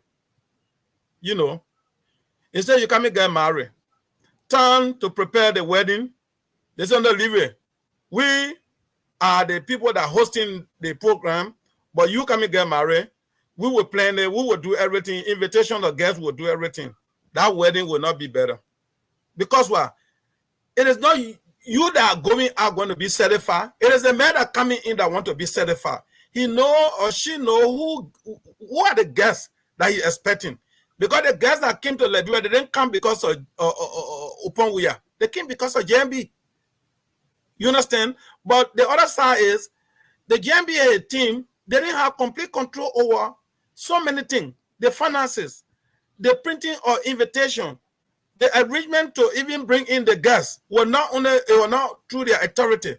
There must be law to define slowly that at that particular time, by the time you win election, the person that wins should have complete control over this thing. And the only thing the incumbent government will do is to provide the support in terms of the finances, to give. That should be even stated by time frame, at which time that they will be able to give the money. It should be stated. If that is done, there will be improvement in our inauguration and the transition. For the venue, for the facility where the program should be held, yeah, I'm happy that we are happy that JMB didn't pass off, but he felt the heat, and the visitor that came, they felt the heat. It is now upon the head now to make sure that he put time to provide that facility before he leave from office. You're talking about giving 30,000 to each lawmaker. That is not legal. That's not even part of their duty. It's not part of the Constitution. When you get salary, you don't need to get any 30,000 or even 10,000, what they call legislative project. That whole thing in 2009, 2010. It was never a practice of the lawmaker in Liberia. When we were at the GSC, they started with 2 million. Who started is Speaker Tale. He put 2 million. He said, okay, the president always having sufficient money in her budget to use it to run campaign. Then we lawmaker, we don't have money to do our personal project. Hey, there's a misconception about representation. You mean if you support a policy and that policy say you're a big hospital, you're a big hospital in Foya, you the lawmaker. The president will take pride. You the lawmaker will take pride because what? You have the right to support the budgeting. You have the right to represent your people to speak about that hospital. You have the right to see, to have oversight to make sure that there's a hospital bill with the money allotted in the budget. You are the one that have done it. They don't need to give you 30,000 special personally in your pocket. That's a misconception. When I hear my lawmaker, they're messing everything. And these are things that will be in their back. Their duty is to what? So that's the area where that's one aspect, right? Yeah. Sylvester. Let me hold you right there. That's one aspect, and then I want Fred to come in on this one. When you listen to what Miata family was saying, it almost became like a blame game, right? As in, well, I wasn't in charge of this. They just put me there, but they didn't give me the funding. They didn't do this. They didn't listen to me. I initially suggested the Centennial Pavilion, and I did this, but they ignored everything. They squashed everything up. We told them we wanted 4,000 invitations. The Foreign Ministry went up to today. They printed 7,000. You know, all of that, and that makes sense. If those are issues, you know, one can look at, right? She could be wrong because she, as a leader, you know, sometimes you got to swallow the pills, bitter pills, and take it all because you're the leader. But when you look at how government runs, sometimes it can be frustrating. You guys work in government. I'm not a government guy. I'm a private, you know, businessman, you know. But when it comes to government, the bureaucracy, though, it can be really frustrating because it almost looks like some people you have inside there, they want chop. Some people just want to eat wherever the money is. Nobody want to release something. Don't you think that, you know, do you think that if everything was given to her as it should have, as she intended, do you think we're going to have a good program? Well, I don't know whether we're going to have it's late now. I mean, what she's saying, you know, I disagree with the assertion she come in because instead of being informing the Liberian people, I'm not getting the money, I'm not getting cooperation for that. That's why she had media pressing to speak. And Sylvester, I talk about establishing a commission to take care of inauguration. The election commission don't employ all the pool or the people that serve them as pool watchers, you know, throughout. You know, they employ them at a certain time when they need them, they employ them. So that's the same thing. You can establish a commission and you have maybe 1 or 3 persons that are there. When inauguration time comes, you can incorporate, you can, you know, part-time job. You can invite people to come over there and participate. The other way they will do a National Election Commission. Who appoint that commission? You know, the commission can be created out of the national legislature. This is not somebody that appointed. But right now, as it stands, is the president, right? Yeah. It don't have to be appointed by the legislature make the law. So this have to be a law. No, I'm trying to get something right, Fred. I understand where you're going, as in the future. But for now, like what we just had in the past, up to now, normally transitioning, it is the incumbent, the president who is in charge. Yes. The president have control almost 90%. Yeah, the president, you remember. That's frustrating, but then you know, if you beat me and I'm going out, I'm going to frustrate your efforts. But that's what happened. Alex, Sam and Sylvester, it's like you want to go marry a woman and you tell the woman ex-boyfriend to plan your wedding. Thank you. That's what happened right there. That's it. You know, that's what happened right over there. That is why it's good to establish a neutral commission that is responsible. That commission can work with the incoming administration, not even the past administration, to plan their inaugural activity, because they are the one getting married. They know how they want their wedding to be, so they can be part of it. But if you give the previous government, the people you defeated, you taking them out of power, you tell them, say, you'll be part of planning my inauguration, they're going to mess it, and that's what happened. But Miata then wasted time. They didn't talk. They sat down onto his lap. I mean, she was sick. We learned she was sick, but she was not working by herself. She had assistant, she had media people, you know. That's why people speak out. Information, Fred. Yes. In the morning, many times in the morning, I used to be here we used to get on Zoom call in the morning, because why it is 1 o'clock over there, 12 o'clock over there, just 7 o'clock here. Right. You know, I get on a call and we're telling them even suggestion we make, but when you tell, even to get Ambassador Boake name right, and what president he is, whether the 25th or 24th president, this is something we went back, because every time they will write him name, they will say Ambassador Joseph Numa Boake, then Numa, they will add H to the Numa. I tell them, no, you got to spell his name the way he spelled it. This is official, and this man have an adult son, so you got to distinguish them.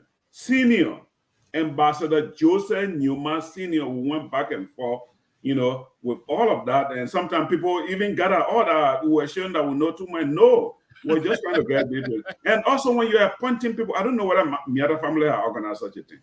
You also have to look at that. Have this person organized something big like this? Those are all things. You don't just put people there because they are. And these are things we need to get rid of.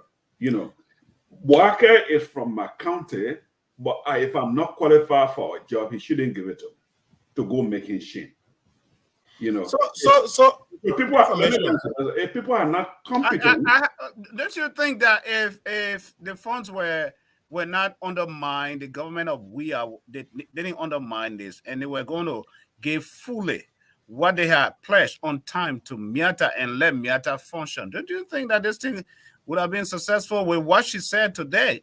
You know, with the kind of brain that she had, even the MC to the program, that lady was not on her list.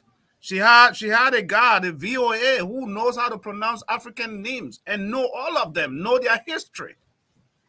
So I still coming back to Brother Frey.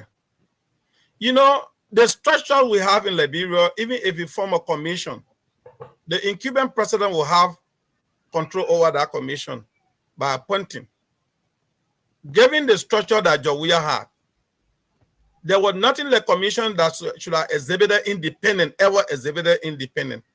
including LACC under his term, including GSC, including, I think it was only National Election Commission. It was just by the grace of God that lady, because of the threat from the international community, the way they even got involved and infiltrated her whole system and told her to come at the U.S. Embassy and see the war room set up by the American Embassy. That election going to be changed because what the incumbent, that's an independent by the commission.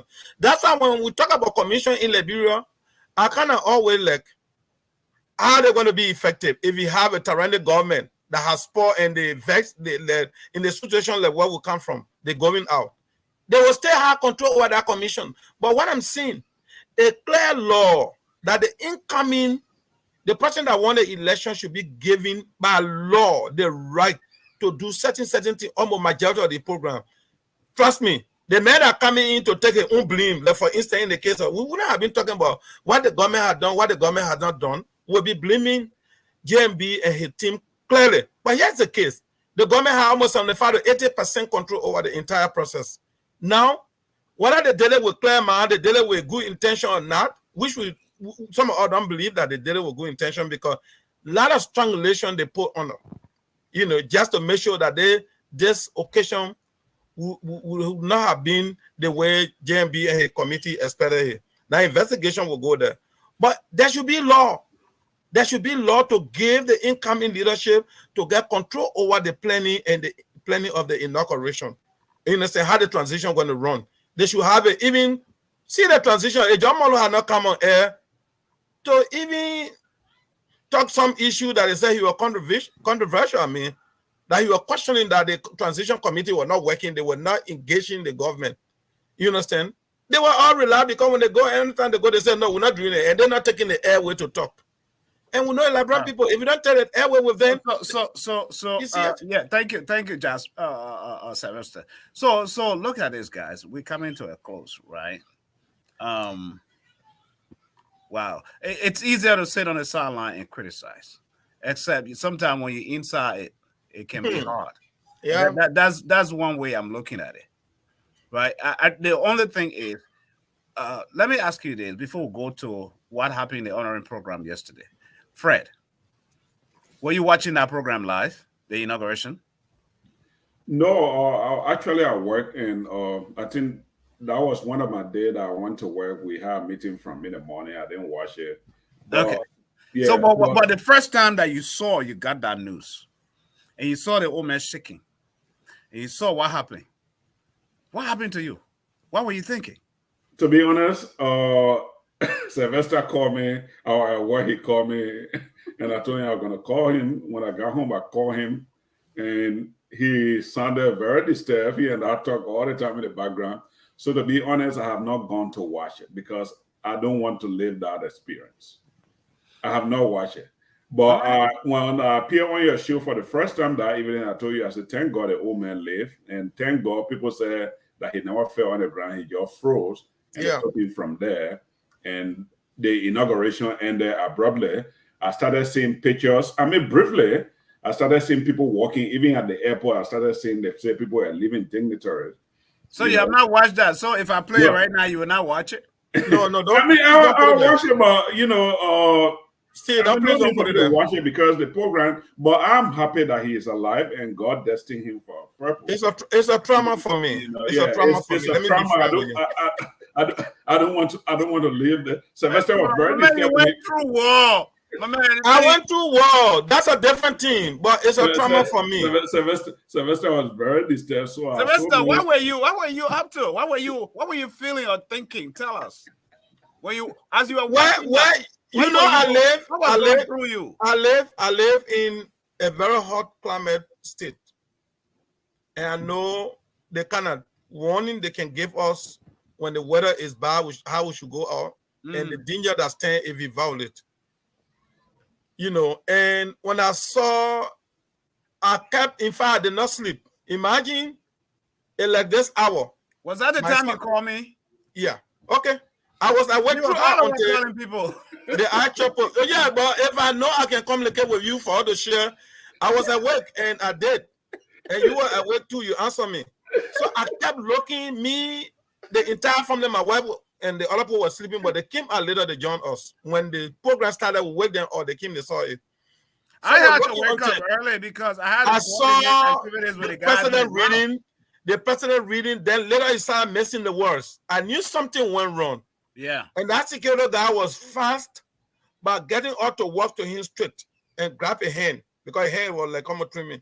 But he didn't fall. And then one low then just surround him. And everything just went down. My entire heart, I started feeling hot inside me. Why? Because anything could happen at that movement.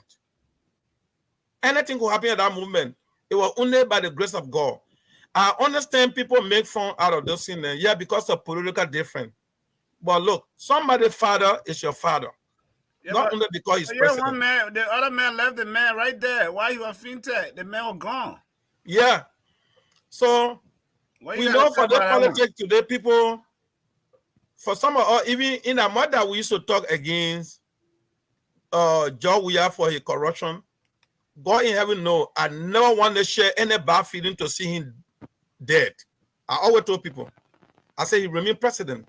When people used to bring, Joe Weah got candidates on the other side, I say, leave that. You understand? Why? Because human being, we all got one life to live. One life. Same. Today, I'm on the show. If I'm not normal, I will not be here. If I'm gone, I'm gone. My family will feed it. Yeah. So those who don't have that conscience, who don't have that feeling, that's why they are going through tough and going through tough time today in Liberia, because they always think danger about somebody's life. You think always it should be good for you. You understand? But until we can realize that we can discuss politics, but we have to understand that we all are one people. Because if anything wrong to anybody, I mean, we should have shared the feeling. Like it could be me, it could be my father. So I understand, but I felt it. That's why I don't watch it. Even my wife, I told her the other day when my son put that thing on the TV to watch that portion, but then that portion reached, I can tell her, I say, I'll call it, or I'll go in my room. So we got 10 minutes, right? I'm traumatized. I don't like to watch it. Let me bring you guys to this. Last night we witnessed on one platform, I guess, just the old man being honored by the people from both countries, the Kisibendu, whatever they call them, from Sierra Leone, Guinea, and Liberia. I'm still I'm still baffled by that program. I watched it through Spoon, sad to say, because this is a Kisi program and all the Kisi platforms were not present, especially those platforms that are heavily followed by the Kisis from Sierra Leone, Guinea, and Foya. That is Talk TV Media Network, Today Liberia, none of that. Who planned that program? Francis, what do you guys think of that whole stuff that took place? You guys think that it would have been a good moment to bring even those on the other side, the opposition, the Kisis, for consolidation, for peace sake? Or was it just meant for only people who were in favor of JMB? Kisis in favor of JMB? Because if I want to talk, if Kisi has no boundaries, you know, we are all one. So don't you think that program could have been used as a good reconciliation, you know, program? That's your take. I'm just trying to put questions here. That's my position. Well, I didn't watch the program. The link got sent to me. One of my professional colleagues, she is in Liberia, and her husband went for the inauguration. You know, I guess she knew that I wanted to see that. So I watched it a little bit. New Malin was MC. I don't know how it was organized. I don't still know the brainchild behind this. But, you know, the old man, but like you say, it was a good program from what I see. I mean, the link is there. You can watch the whole thing. I didn't watch it because I work. You know, I can only focus on one thing at a time, you know. Mm-hmm. But it was a good program, but it probably was not well advertised because I didn't even know about it until this lady sent me the link. You know, and I can share the link with you, Sam. I don't know whether you have seen it. Yeah, a lot of people didn't know about it. I had to last minute to time. I was. So I don't know who organized it, but it was a good. Someone was trying to reach out to me. Do you know something's going on about the Kisi people, about the old man, and what? I said, I don't know. I have no clue. So do you think the media? I hope that now that the press secretary around the president will take this into consideration. Some of us will advance these proposals, right? Because I said that last night. I started hitting that up. We're not going to let anything that's going to sneak around, you know, that's not going right. Irrespective, I would say I gave Spoon, right? They are our colleagues, our competition partners. They did extremely well for the election. But if they were the only one to campaign for him, Joe Biden would not be president today. It took a lot of media and people and personalities all involved. It's a Liberian people thing. Yeah. No man can take this credit. I agree with you. And to give one media who does not even understand the Kisi they were speaking there. No, it was been tried. And also the old man have to understand that he's running the country.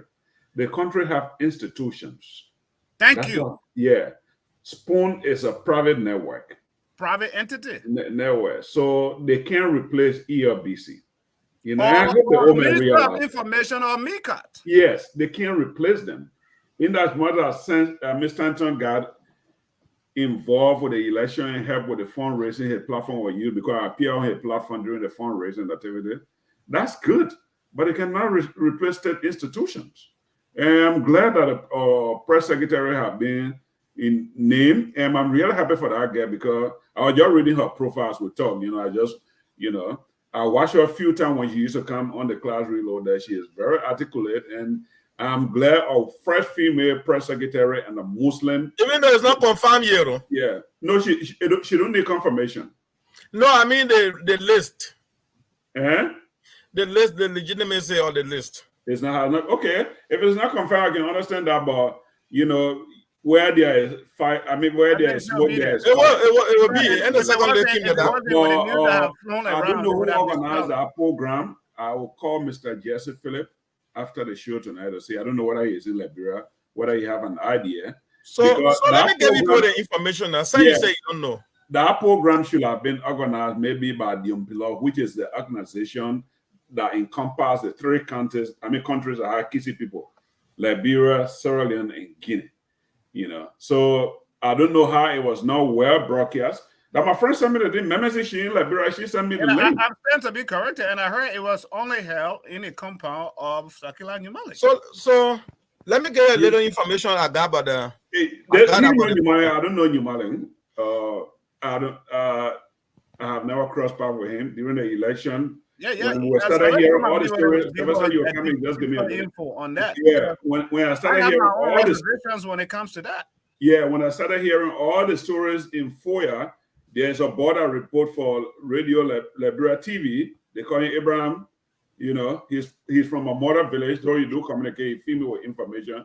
You know, I tried to call Numalen twice. I think I told you, Sylvester. I left him on a voicemail, and he didn't listen to me.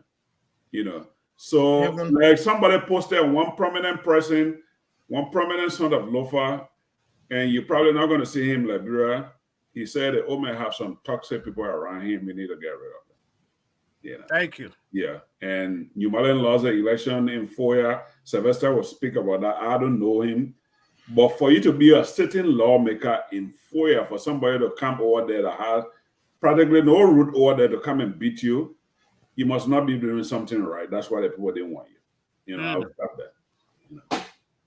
So what's your take on our program? So I will not speak on that issue of how he lost the election, but let me say this. Yeah, the program, where I want you to focus. The program should have been a very bigger one. And that was a clear opportunity for the Kisi people, every part of the Kisi community, to feel the presence of their president. Thank you. I call, immediately I saw it ongoing, I call, and they told me that I call three permanent person. I call William Keto, I call Honorable Fayak Pande. Okay. And they told me that they too were not informed formally. They heard it, but because the president was going there, that's how they went there. Keto told me too that he was never even informed. Anybody who knows Honorable Keto is one of the permanent sons anyway. He has to force himself to go there. What's the first William Keto. William Keto. Okay. He had been calling Honorable Numalen. Numalen will not answer. You know what is going on? I will say clear on the platform. Even among ourselves, everybody is like kind of under concern about themselves instead of about the Kisi community. And we need to be very careful. If we are divided, we would rather give the old man very difficult time how to deal with us. Yeah. We are divided. If people take you among group of people say you are our leader to meet the old man, doesn't mean that you are all. Because we all work for the leadership. Today, whether or not JMB relate to any of or anybody, will still live. But you know what that bad blood will be like? The bad blood that already settled in some area, we are praying to God to see how we can settle it. It will increase. Yeah. And we don't want to, we're praying to God that it should not. Yeah. So we should keep communicating. Those of us who were stakeholder in the fight to make sure that JMB reach to where he is today. To make sure that we do things. I can contribute. If you ask me my opinion, we want to do the program, how can we do it? I will contribute. Because after all, when it was down there, we did it. We spend money, we spend time. Today, I don't have a job since I came here. I came back to the United States. I lose my jobs. I have to go there. We made a precedent. That program was wholly and solely organized by Francis Sakla Numalen. I understand even Samuka was not formally informed. Wow. I got all the information. But he has to go because the old man was there. Right. And that's why if you saw who was the MC, that his friend, he always bring his own friend, that Loma guy, who was the party chairman, that short, you could see him. Yeah. Fogbagizi. He made almost the MC. He and the guy were changing. So you see, this is a missed opportunity. So he brought in, let me tell you now, he brought in just like the people he was relating to Guinea. When I was there campaigning with him, these were people we met in Guinea and sell them. Yeah, you're not bad. Even the Kisi from the diaspora here managed to be part of that program. Right. They announced them publicly. He introduced them. If you listen to the program, he introduced them, but they were not part of the organizing process. No. You see that they were not part of the organizing, but they let the tap on the process and they were included.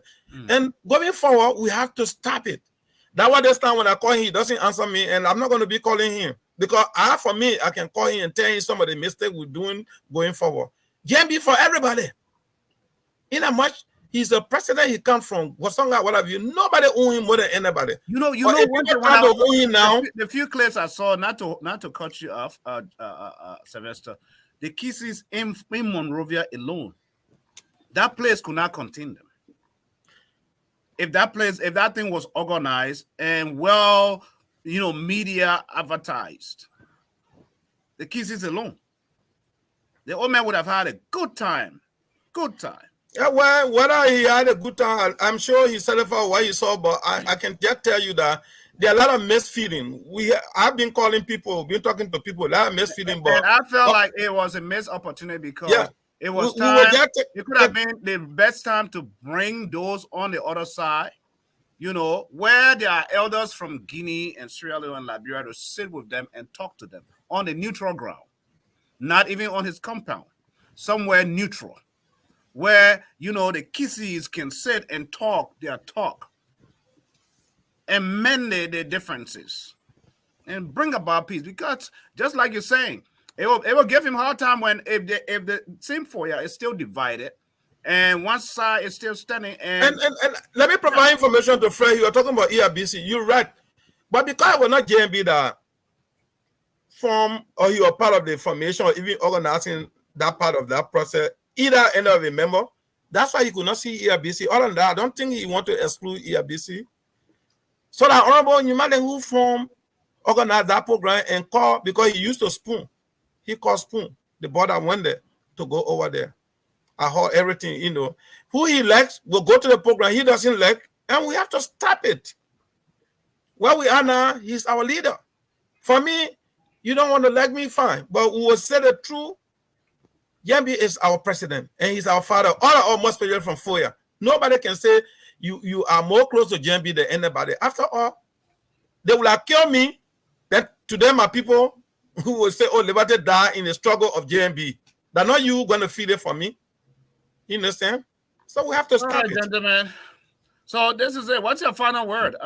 Let's wrap it up. We're down to the wire. Well, a great conversation. I advise that we stick to topic going forward, and probably will be time so the conversation can flow. So that I don't want to be dominant when I come on the show, and neither I also that that's my take. But Lord gave him chance and see what he can do. The program yesterday we just concluded with. I don't know the history behind it, but Sylvester is connected with the people over there, so he probably can investigate, and we can. But I will call Mr. Philip after this show, whether he was aware of it, because he run a big Kisi organization in the U.S., whether they were aware of it. But the old man have to be strong. He is president for the entire country. I don't want us to make this a tribal or local county thing. I want this to be a national government. Because if he set good example, it would be a good opportunity for many of us that come from Lofa, not even us, our children can stand tomorrow and they want to be leaders. People will recognize it and say, yeah, we elected our president from Lofa. This is what we did. And I think we can trust Lofians. That is the example I want him to say. So I don't want us to close our mouth when we're saying doing wrong. I don't know how we can get to him. I hope, you can have his contact someday. You send him the link so he can watch it because he watched Spoon faithfully. Oh, yeah. Yeah, he watched Spoon faithfully. He does. Watch us sometimes. Definitely. Yeah. I understand Spoon I have. was saying you're the big guy. I was saying you're a number. You're calling. Yeah, I understand Spoon have a correspondent with him. That's not a bad thing, but that's a private media institution. He have to be very careful. You know, you are running the country, and a lot of people want you to. And that's why we don't. And because some of us see that in the future it might choke him. Yeah. We don't want it to choke him. Yeah. So we'll start talking it right now. We need to start flicking that. Yes. Imagine though, just for example, if Costa had the kind of network power that Spoon has, it would have choked him real big. Yeah. So he got to go back to. But because that, he have to be careful. You see, all these guys, networks or programs entities. He needs to go to that. Everybody paid taxes. We all legally register. We pay our taxes. You're a big guy. You register. You pay your taxes. A small guy, I register. I pay my taxes. That's it. Yeah. You know, the same right you have, I have it. If you pay 500, I will pay 500. I should have the same opportunity. I don't think any media organization should have a preference who should cover him. You know, I hope those are things Kola Fofana will deal with. She need to have accreditation of media institution that will cover the old man. And since you have a network, maybe those are things, I don't know whether your media is registered in Liberia. It is registered, legally registered. So those are things you need to push. You know, so like if the president traveling, I know we don't have Air Force like the way here, you know, where every media institution is represented when the president is traveling, they have a press room where the press people can have a seat on Air 401. But I think every media institution should be organized so that when the president is traveling, they can travel to cover his activity. It can't just be one media institution. That's true. Or else that would be so narrow-minded. And other proposals, some of us have written those proposals down. We see what happens here at the White House. You know, there's a media room at the White House where the press secretary comes, daily briefings are being done. You know, if dignitaries are visiting Joe Biden, after discussions, they come into the press room, media room. They all are seated, organized. Well, we have all those proposals set up for them. I'm glad, He has to be very careful that he will only have Spoon to cover him. You know, I have nothing against Spoon. I love them. We don't.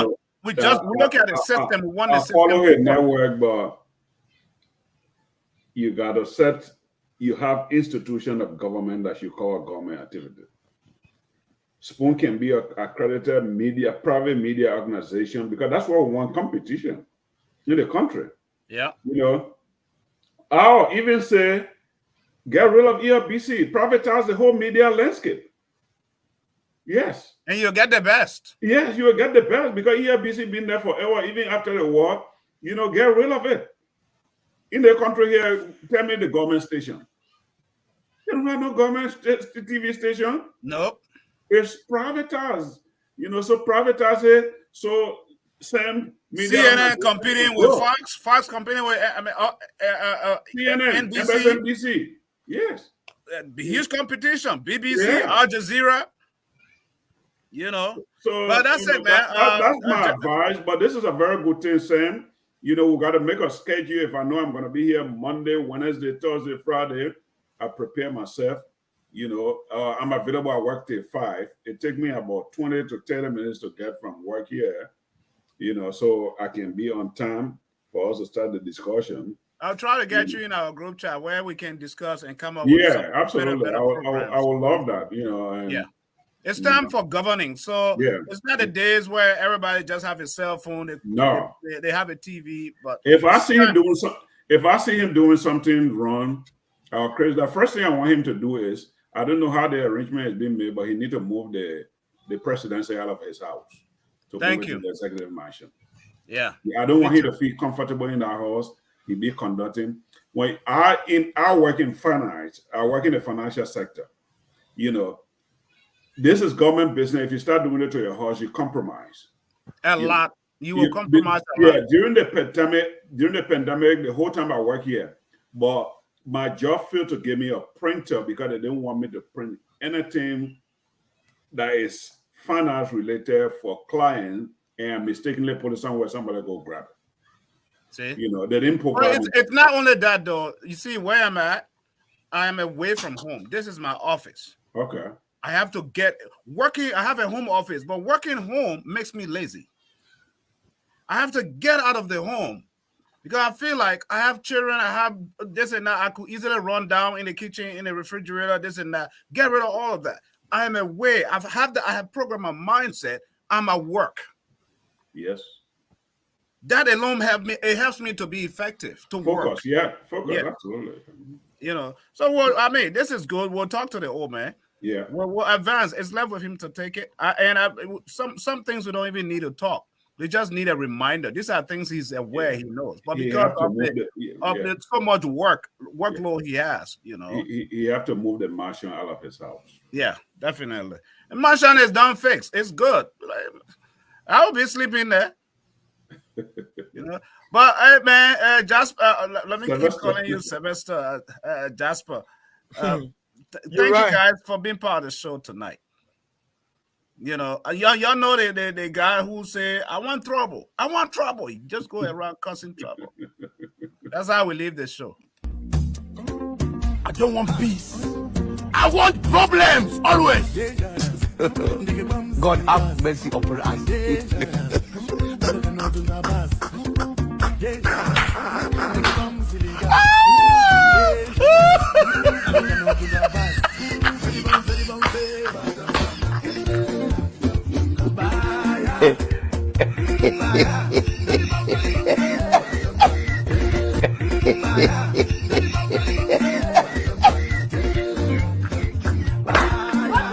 Don't run! Put it back!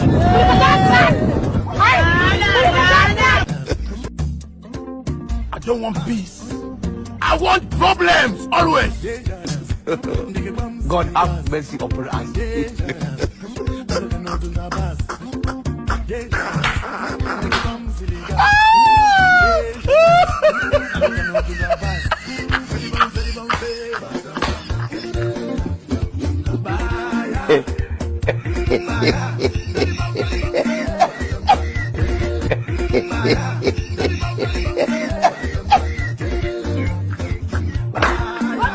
Don't run!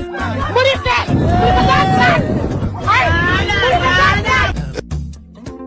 I don't want peace.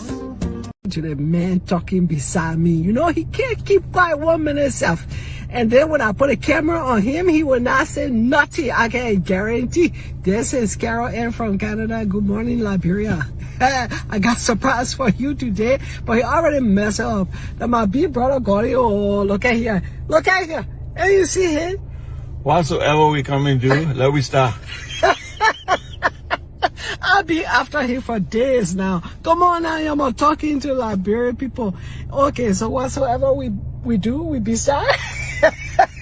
Okay, we'll get out of the car, we will go somewhere, and we'll come back to you now. Okay, now we have reached the park place where we are going to walk about. Anyway, let me turn this camera around now so you can see my brother, because he's the one for today. Hey.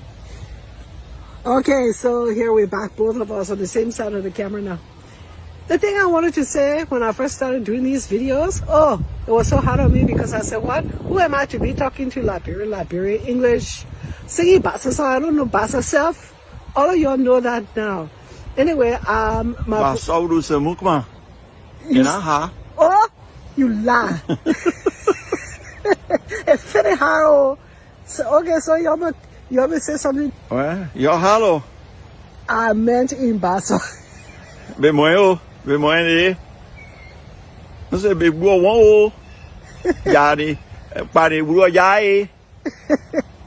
They can't hear me. Oh, they can hear you for sure. I can't hear them. No, that's the problem, you see. Carry on more.